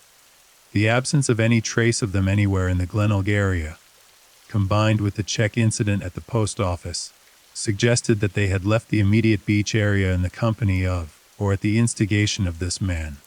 The investigation shifted from search and rescue to criminal investigation. Detectives began the painstaking work of establishing a picture of what had happened, using the witness accounts as their primary resource. The detective who became most closely associated with the immediate investigation was a man named Detective Sergeant Ray Whitrod. Whitrod was later to become one of the most respected figures in Australian law enforcement, eventually serving as Commissioner of the Queensland Police Service. In 1966, he was a senior detective in South Australia, and he took the Beaumont case with a seriousness and commitment that set the tone for the decades of investigation that followed. Whitrod supervised the witness interviews, the beach searches, the canvassing of the surrounding area. He organized the reconstruction of the children's movements on that day. He developed the composite description of the man in the green swimming costume and managed its circulation. He was, in the first critical weeks of the investigation, the person at the center of the effort to find out what had happened. And he, like everyone who came after him, found himself ultimately confronted with the same wall. Witnesses, but no name. Evidence that pointed to a person, but could not identify that person. A case built on the certainty that something terrible had happened, and the complete ability to establish what or where or how. In the months following the initial investigation, the case was reviewed at various levels of the South Australian police hierarchy. There were internal assessments of what had been done and what remained to be done. There were discussions about resource allocation, about how much investigative effort could continue to be justified for a case that had produced no arrests and no resolution. These are the cold, practical calculations that police organizations have to make, not because they don't care, but because they have finite resources and many cases competing for them. The Beaumont case was never closed. It was never deprioritized in any absolute sense, but it inevitably received less active attention as the years passed and other pressing cases demanded investigative resources. It became a file that was revisited rather than a case that was constantly worked. It became something that individual officers and detectives would pick up and examine and add to, and then put down again, returning to their other work, waiting for the next piece of information that might change the picture. That pattern of periodic revisitation continued for decades. New information would emerge from a witness who'd been afraid to come forward earlier, from a family member of a suspect who had finally decided to speak, from a technological development that allowed old evidence to be examined in new ways, and investigators would devote significant attention to the new development. And then the new development would run its course, and the file would go back on the shelf, and the waiting would continue. There were formal reviews conducted at various points. In 1966, in the immediate and 70s, as the case reached its first decade without resolution. In the 1990s, as DNA technology created new possibilities for cold case investigation. In the 2000s, as new information about Harry Phipps began to emerge. And in the 2010s, with the excavations at the Glenelg and Castalway sites, each review brought fresh eyes to the material. Each one found things that previous reviewers had missed or underweighted.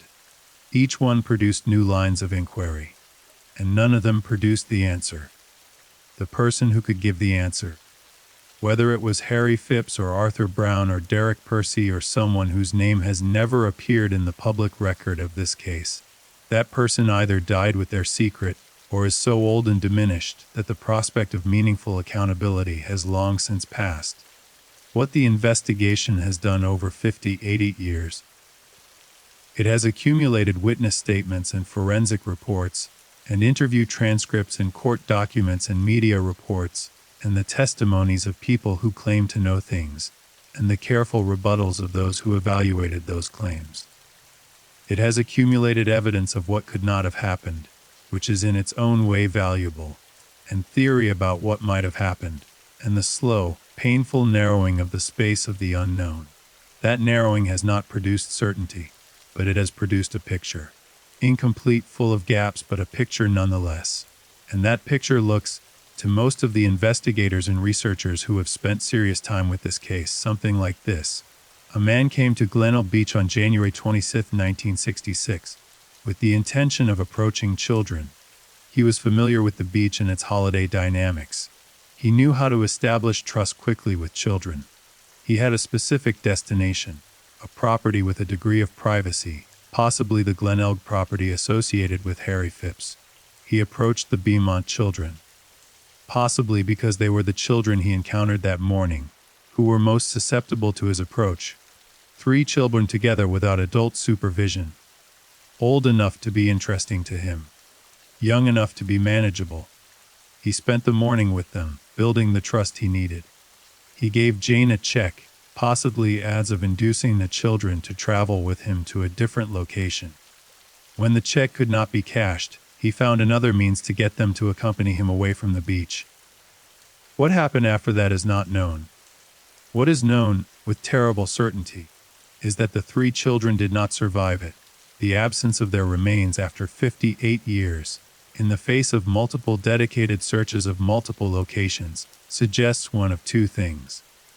Either their remains are in a location that has not yet been searched, which is possible given the limitations of even the most thorough investigative searches, or their remains were disposed of in a way that has left nothing recoverable, which is also possible, and which implies a level of deliberate concealment that is, in its own right, deeply revealing about the nature of the perpetrator.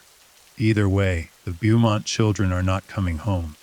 That is a sentence that it has taken more than 50 years for Australia to fully accept, and even now, with the parents gone and the case aging beyond any realistic prospect of prosecution, acceptance sits uneasily beside the open file that carries 3 children's names: Jane, Arna, Grant. They were there, on that beach, alive and laughing and full of the ordinary, irreplaceable energy of childhood. And then they were not. And the world has been trying to understand what happened between those 2 moments ever since. There is a man named Gordon Davey who worked as a postman in the Glenelg area in 1966. He came forward in the days following the disappearance with an account that was, in terms of the precision and specificity of its detail, among the most valuable pieces of witness testimony that investigators received in the entire history of this case. And yet, for reasons that speak to the fundamental character of the Beaumont investigation, what Davey provided was ultimately a more detailed version of the same problem that every other witness had created. A clear and credible account of a man who remained, despite all the detail, completely unidentifiable. Davey was delivering Maria on the morning of January 26, 1966. His route took him through the streets near the beach, and during the course of that morning, he observed, at various points, the man who became known as the man in the green swimming costume. He did not observe him with the children, but he observed him clearly and at close range, in the way that a person doing a particular route through a particular neighborhood observes the details of their environment with a specific, practical attention that people in more passive positions often do not bring.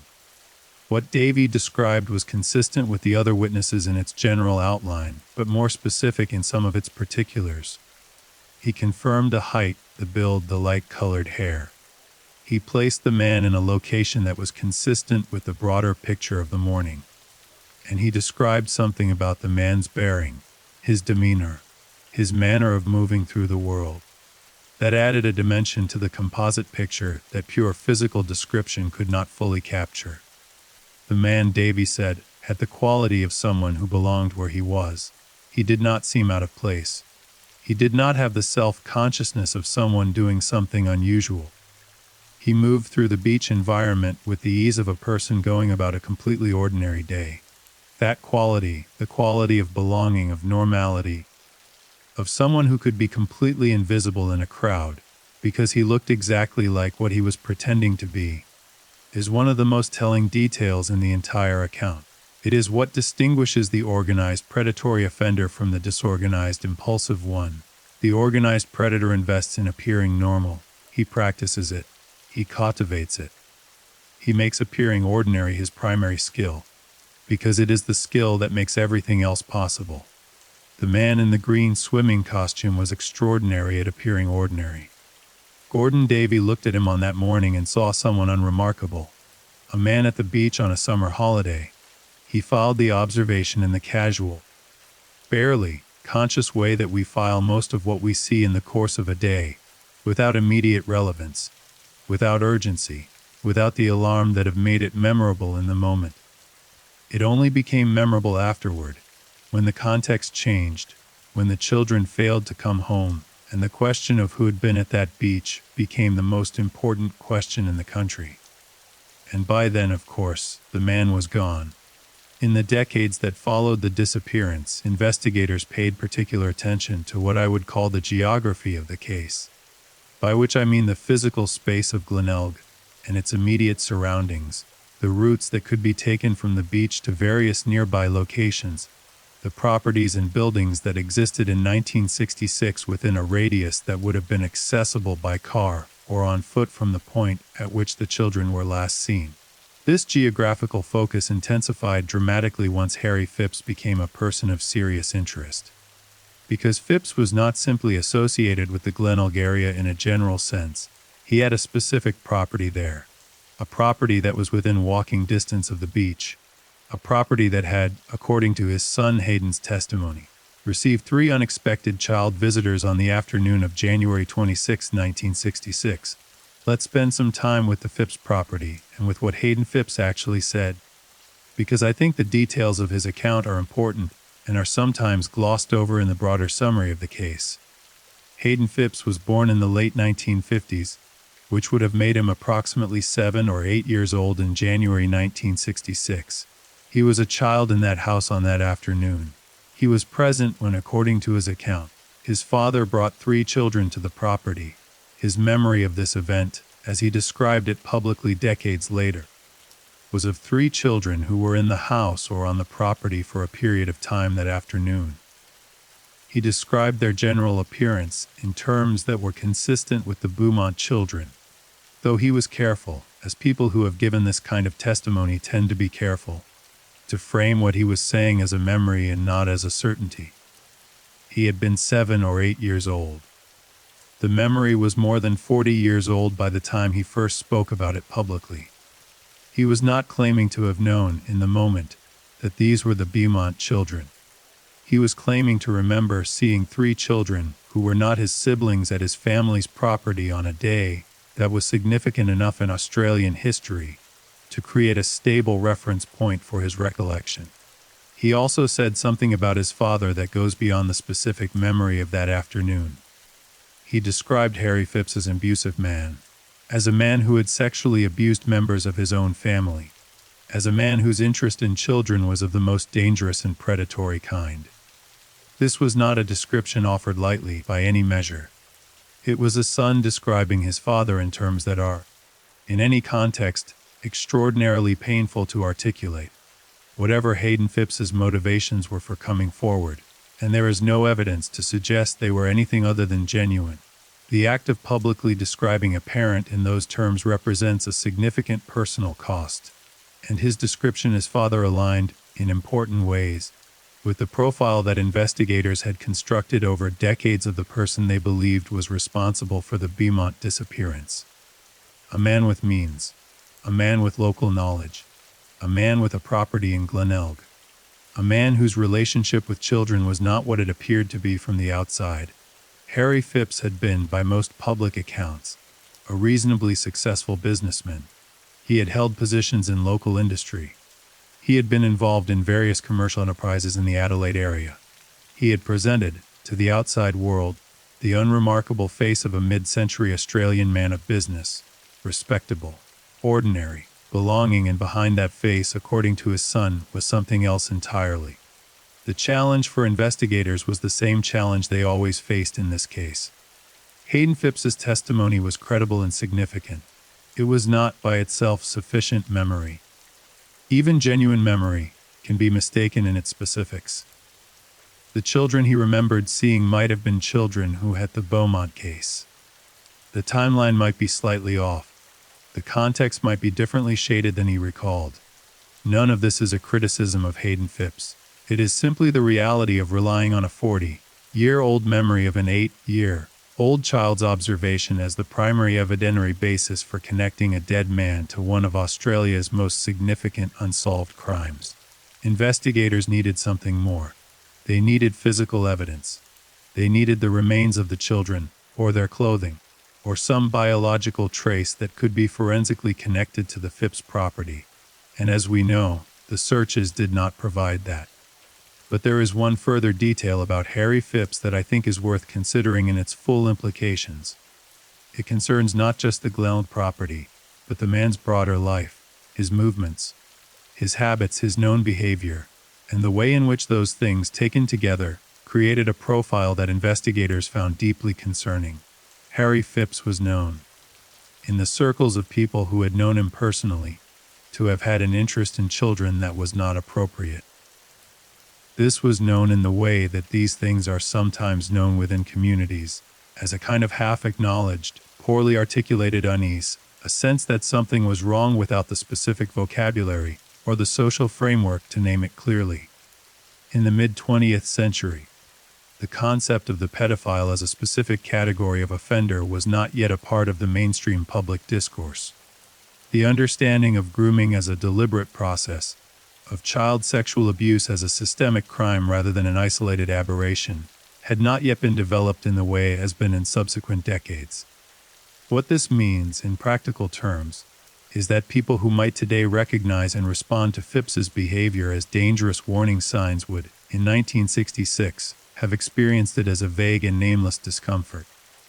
They would not have had the framework to act on what they knew. They would not have known what to call it or who to tell. And so it would have remained within the community, unspoken and unaddressed, while the man himself continued to operate unchallenged. This is not unique to Harry Phipps.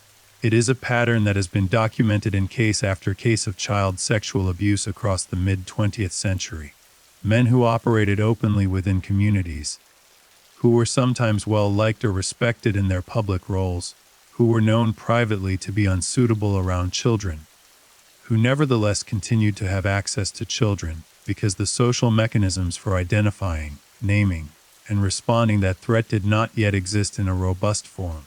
The systems that we now take for granted, mandatory reporting laws, working with children checks, formal safeguarding frameworks, the cultural literacy around grooming and abuse that makes it possible for a parent to identify concerning behavior and act on it. None of that existed in any developed form in Australia in 1966. And the absence of those systems meant that men like the man in the green swimming costume could exist within communities without being stopped. The Beaumont case was one of the events that eventually drove the development of some of those systems. The awareness that came from it. The awareness that a friendly stranger at a beach could be the most dangerous person your children would ever meet, contributed to a broader social reckoning with the vulnerability of children in public spaces. That reckoning was long and slow and imperfect, as all such reckonings are. But it happened, in part, because of Jane, Arna, and Grant. The other children who were never found, the Mackay sisters, Alan Redston, Simon Brooke, they also contributed to it. They also paid the price for a world that had not yet learned what it needed to know about the dangers that could exist within ordinary-looking community life. I want to talk now about something that has occupied a significant amount of investigative and public attention over the years, and that is the question of the letter. In the months following the Beaumont disappearance, Jim and Nancy Beaumont received a letter. The letter purported to be from someone with knowledge of their children's whereabouts. It was, as can be imagined, one of many such communications that arrived at the family's home during that period, most of which were investigated and found to be from people with no genuine knowledge of the case. But this particular letter was different from most, at least in terms of its content. It described details about the children that were not, at the time, in the public domain. Details that were specific enough to suggest that the writer might have had genuine knowledge of the case, that went beyond what could be assembled from newspaper reports. The letter was investigated thoroughly.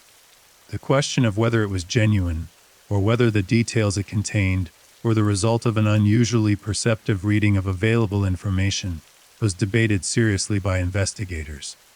It was analyzed. It was compared against what was known about the case. And the conclusion carefully and cautiously reached was that it could not be definitively dismissed. But it could not be definitively authenticated either. The writer did not identify themselves. The postmark provided limited information, and the specific details that made the letter seem credible were, when examined very carefully, details that might have been inferred from a sufficiently attentive following of the case rather than from direct knowledge. The letter was never traced to a specific individual. It joined the file of the case, a tantalizing and unresolved detail in a case built on tantalizing and unresolved details. There were other communications over the years. Some came from people who claimed direct knowledge. Some came from people in prison who suggested they had heard things from other inmates. Some came from family members of suspects who had decided, after years of silence, that they could no longer carry what they knew. Each one was taken seriously. Each one was investigated. None of them produced the breakthrough the case needed.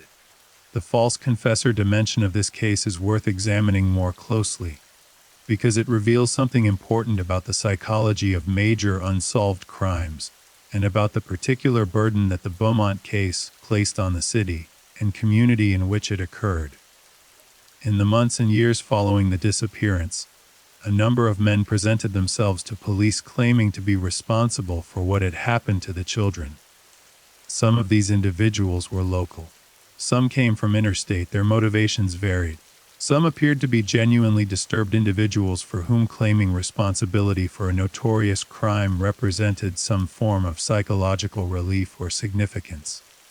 Some appeared to be individuals who had committed other crimes and believed, perhaps, that confessing to an unsolvable case would give them some leverage in their current situations. Some appeared to simply be people for whom the gravitational pull of a major crime, the attention, the significance, the sense of connection to an event that had consumed a community, was irresistible. None of them had genuine knowledge of the case. Each one, when investigated, failed to provide details that went beyond what was publicly available. Each one was eliminated as a credible suspect. But each one, in the course of being eliminated, consumed investigative resources that might otherwise have been directed elsewhere, and caused additional distress to the Beaumont family, who were informed of each new development, and who therefore experienced each false confession as a brief and agonizing suggestion that answers might be coming, followed by the renewed certainty that they were not. The psychological cost to Jim and Nancy Beaumont of decades of false leads, false confessions, clairvoyant visions that led nowhere, and letters from strangers claiming knowledge they didn't have, that cost is impossible to calculate. But it was real, and it was enormous, and it was, in its own way, a continuation of the crime that had been committed against their family on January 26, 1966. Because the crime was not completed at the beach, the crime extended into the family's life, into their daily existence, into every morning that they woke up and went about their lives knowing that somewhere in the world there was a person who knew what had happened to their children and was not telling them. That extended, ongoing, never-ending crime, the crime of the truth being kept from people who deserved to know it, lasted for as long as Jim and Nancy Beaumont were alive. It lasted 53 years in Nancy's case. There is no sentence for that crime. There is no court that adjudicates it. There is no justice for it. But there is the record of it, and the record matters. Let me tell you about the government inquiries, because they represent a formal acknowledgement by the state that this case was not simply a police matter, but a matter of public significance, that warranted scrutiny at the highest levels. The Beaumont case was the subject of various formal and semi-formal inquiries over the decades. South Australian government agencies were involved in reviewing the investigation at multiple points. Parliamentary attention was paid to the case. Questions were asked in formal settings about the conduct and progress of the investigation, about the resources being devoted to it, about whether everything that could be done was being done. These inquiries served important functions. They maintained institutional accountability for the investigation. They ensured that the case could not be quietly deprioritized without public and political consequences. They provided a mechanism for concerned citizens and family members to formally demand answers and formally document the inadequacy of the answers they received. But they did not solve the case. They could not, because the case was not unsolved due to institutional failure or investigative negligence. It was unsolved because the man who knew the answer had either concealed it so completely that it could not be reached by any investigative tool available, or had taken it with him to his grave, or possibly both. The South Australian government, across various administrations over the years, maintained a position of ongoing commitment to the Beaumont case. It was never formally closed. The position of the authorities was always, and remains to this day, that the case is open and active, and that any new information would be pursued. The Major Crime Investigation Branch of South Australia Police has maintained the case on its books throughout. But commitment, however genuine, cannot conjure evidence where evidence does not exist. And so the commitment has expressed itself primarily as a readiness to respond to new information rather than as active investigation in the traditional sense, because it is, for much of the time, nothing new to actively investigate. The reward for information has been maintained and periodically increased. As of the time of this script, the reward for information leading to the identification of the person or persons responsible for the disappearance of the Beaumont children stands at a substantial amount, intended to incentivize anyone who has been carrying knowledge about this case for decades to finally come forward. That reward has never been claimed. Whatever knowledge exists about what happened to Jane, Arna, and Grant Beaumont, it has been kept for more than half a century by someone or some people who have preferred to keep it rather than release it. Whether that preference is maintained by fear, by loyalty, by self-preservation, or simply by the cold indifference of someone who has long since stopped caring about the truth, is not known. But the knowledge exists somewhere. It has to. 3 children did not simply cease to exist. They went somewhere, with someone, and something happened. And whoever was present for that knows what happened. Whether they are still alive to be questioned. Whether they have the capacity to be moved by the prospect of a reward, or the weight of a conscience that has been carrying this for more than 50 years. Those are the questions on which any future resolution of this case depends. I want to talk about what it felt like to grow up in Adelaide in the decades after 1966. Because the cultural dimensions of this case are genuinely important and are sometimes underappreciated in accounts that focus primarily on the investigative history. For the generation of Australians who were children in Adelaide in the late 1960s and 1970s, the Beaumont case was not history. It was not a crime that had happened before they were born and that they knew only from books. It was a presence in their world, in the conversations of their parents, in the way they were supervised and warned and instructed about strangers and beaches, and the dangers that could hide inside ordinary-looking moments. Children who were 5 or 6 years old when the Beaumont children disappeared grew up in a world that had been permeated by what happened to 3 children at Gleneagles Beach. They grew up knowing that the world could be unsafe in ways that were not always visible.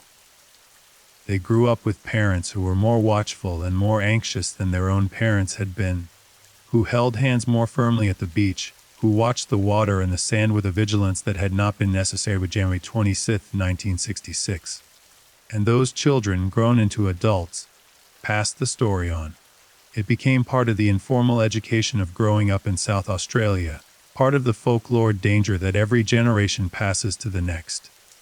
Not always explicitly, and not always with full detail, but in the way that significant community traumas are transmitted through the texture of parental anxiety, through the specific warnings that are issued and the specific freedoms that are withheld, through the particular quality of adult attention that gets directed toward children in public places. The Beaumont case made a generation of South Australian parents more frightened. That fear, while painful, was not entirely without value. It drove behaviors that probably protected some children who might otherwise have been in situations of vulnerability. The awareness that strangers at beaches could be dangerous, that friendly adults who buy food and play games with children might have purposes that are not friendly at all, that awareness, hard as it was to carry, was a form of protection. But it also took something from childhood in South Australia that had been innocent and uncomplicated. The freedom of children to move through the world on their own terms, to take the bus to the beach and spend a summer day exactly as they pleased without adult supervision, that freedom was permanently curtailed. Not just in official policy or formal rules, but in the instincts of parents, in the unspoken, deeply felt sense that the world outside was no longer entirely safe. That curtailment of freedom is another of the costs of what happened at Glenelg Beach. Another thing that was taken, not just from the Beaumont family, but from a generation of Australian children who never got to know what it felt like, the particular, unrepeatable freedom of the summer of 1965. There is a memorial to the Beaumont children at Glenelg Beach. It is not large, it does not dominate the landscape. It sits in a quiet spot near the beach, marking the place where those 3 children were last seen in the world, and it carries their names and a simple statement of what happened to them. It is visited regularly by people who come for various reasons, some out of curiosity, some out of something closer to grief, some because they feel the obligation to mark, in some small physical way, the fact that those children existed and are not forgotten. The beach itself, of course, continues. The Gulf St. Vincent doesn't pause for what happened on its shores half a century ago. The summer crowds still come. The children still run into the water. The families still spread their towels on the sand and open their picnic baskets and spend their holiday afternoons in the particular happiness of a beach day. Life continues as it always does, regardless of what has happened in a place. But underneath the ordinary life of that beach, beneath the laughter and the salt air and the bright particular light of an Australian summer afternoon, there has been a shadow there since January 26, 1966.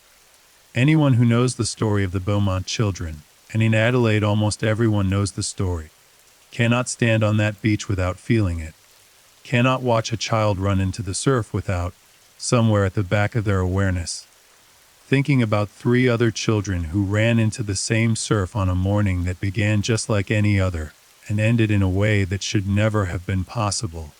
That is the permanent mark that Jane, Arna, and Grant Beaumont left on a place, not by any choice or action of their own, but by the simple terrible fact of their disappearance from it.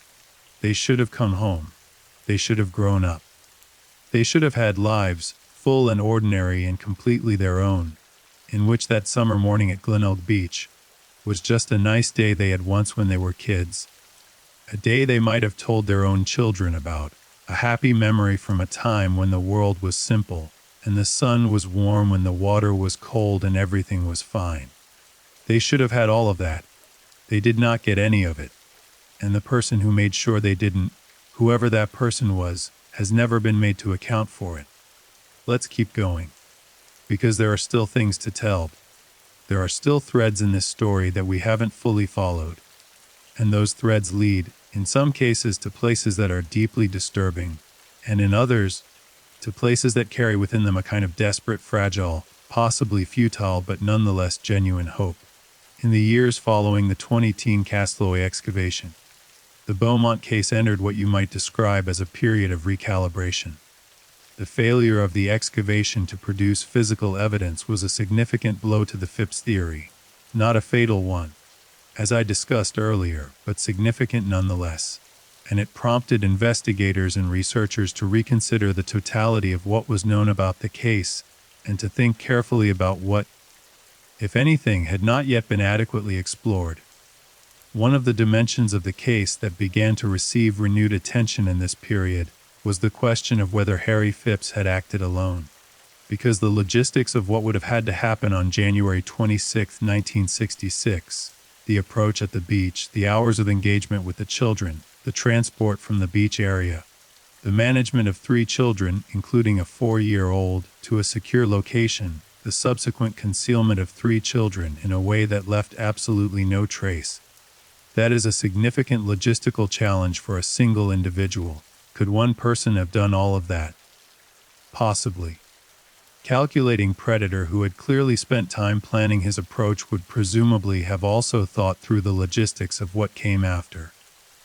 But the total absence of any trace of the children, the complete and perfect concealment that has defeated 58 years of searching, suggests either extraordinary competence or the involvement of more than one person, or possibly both. The question of whether the Beaumont case involved a single perpetrator or multiple individuals has been discussed by investigators and researchers for decades. It is not a question that has been resolved, but it is one that has gained a degree of renewed attention in the post-2018 period, as investigators looked for angles on the case that had not yet been fully developed. This is where the story becomes darker still, because the possibility of multiple perpetrators is not simply a logistical consideration. It implies a network. It implies people who were aware of what was happening, who participated in it or facilitated it, who have spent the decades since carrying knowledge that they have chosen not to share. If more than one person was involved, then more than one person has kept the secret.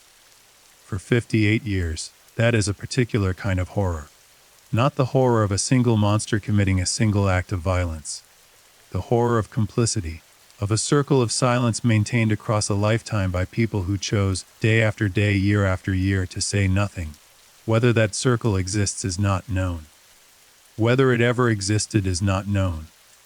But the possibility of it, the possibility that somewhere there are people who lived ordinary lives, while carrying knowledge of what happened to 3 children, that possibility sits at the edge of everything else this case contains and refuses to be entirely dismissed. In 2013, a man named Neil Neer died in a South Australian prison. He had been serving time for child sex offenses, and in the period before his death, he had made statements to people around him suggesting he had knowledge of the Beaumont case. Those statements were investigated. They produced nothing verifiable. In 2018, around the time of the Castalloway excavation, a woman came forward claiming that a now deceased relative had confessed to her, years earlier, that he had been present at the disappearance of the Beaumont children. She described what he had told her in terms that investigators considered detailed enough to warrant serious attention. The relative was investigated posthumously. No physical evidence connecting him to the case was found. These are 2 examples from a much longer list. The Beaumont case has attracted, across its 58-year history, a steady stream of deathbed confessions and second-hand revelations from people who claim that someone they knew, now conveniently dead, had been responsible. Each claim is investigated. Each one fails to produce corroborating evidence. Each one raises hope briefly and then extinguishes it. What this pattern tells us is that the case has embedded itself so deeply in the Australian consciousness that it has become a kind of psychological lodestone, drawing toward it the guilt and the grief and the unresolved moral weight of people who have spent their lives adjacent to secrets they couldn't quite bring themselves to speak, while the keeping of those secrets still had consequences. The deathbed confession is, in a sense, the ultimate act of cowardice dressed as courage. You tell the truth when the truth can no longer cost you anything, when you are already dying, when prosecution is no longer possible, when the people whose forgiveness you might have sought are themselves long dead. You release the information at the precise moment when releasing it can do the least possible good. Nancy Beaumont was still alive in 2018. She was 91 years old and she was still not knowing. And somewhere, possibly, someone was lying in a hospital bed finally deciding to tell a story they had been keeping for 52 years. Too late to help her. Too late to help anyone. That timing is not an accident. That timing is a choice. And it is the final, unforgivable cruelty of this case. Jane Beaumont would be 67 years old today. Arno would be 65. Grant would be 62. They would have had lives, careers, perhaps families of their own, grandchildren that Jin and Nancy never got to hold. They would have grown old in the ordinary, unremarkable, profoundly precious way that most people grow old, accumulating years and memories and the small particular textures of a life fully lived. Instead, they are 9 and 7 and 4, forever. Fixed at the ages they were on the morning of January 26, 1966, in the school photographs that were printed on the front pages of every newspaper in the country and that have been reprinted in the decades since, more times than anyone has counted. Those photographs are the version of Jane Arna and Grant that the world knows. Smiling yet alive. The case remains open. South Australian police maintain it as an active investigation. The reward remains in place. The major crime investigation the file regularly. There are people alive today, investigators and researchers and members of the public, who have not stopped thinking about this case, who have not accepted the silence as final, who continue to believe that somewhere in the accumulated decades of this story there is a thread that, if pulled correctly, might finally unravel the answer. Maybe they are right. Maybe somewhere there is a document, a witness, a piece of physical evidence that has not yet been found, that will one day change the picture completely. It has happened in other cases. It can happen here, but it hasn't happened yet, and so we are left where this story has always left everyone who has followed it. With 3 names and 3 faces and a summer morning that went wrong in a way that can never be fully understood or fully forgiven. With a beach that is still there, still full of children on summer holidays, still bright with salt and light and the particular, irreplaceable noise of childhood. With a family that waited and never knew, Jane, Arna, Grant. They deserved better. They deserved everything. And whoever took that from them has never answered for it. Thank you for listening tonight. If this case means something to you, leave a comment. And please, if you know anything at all, tell someone. Good night. And stay safe.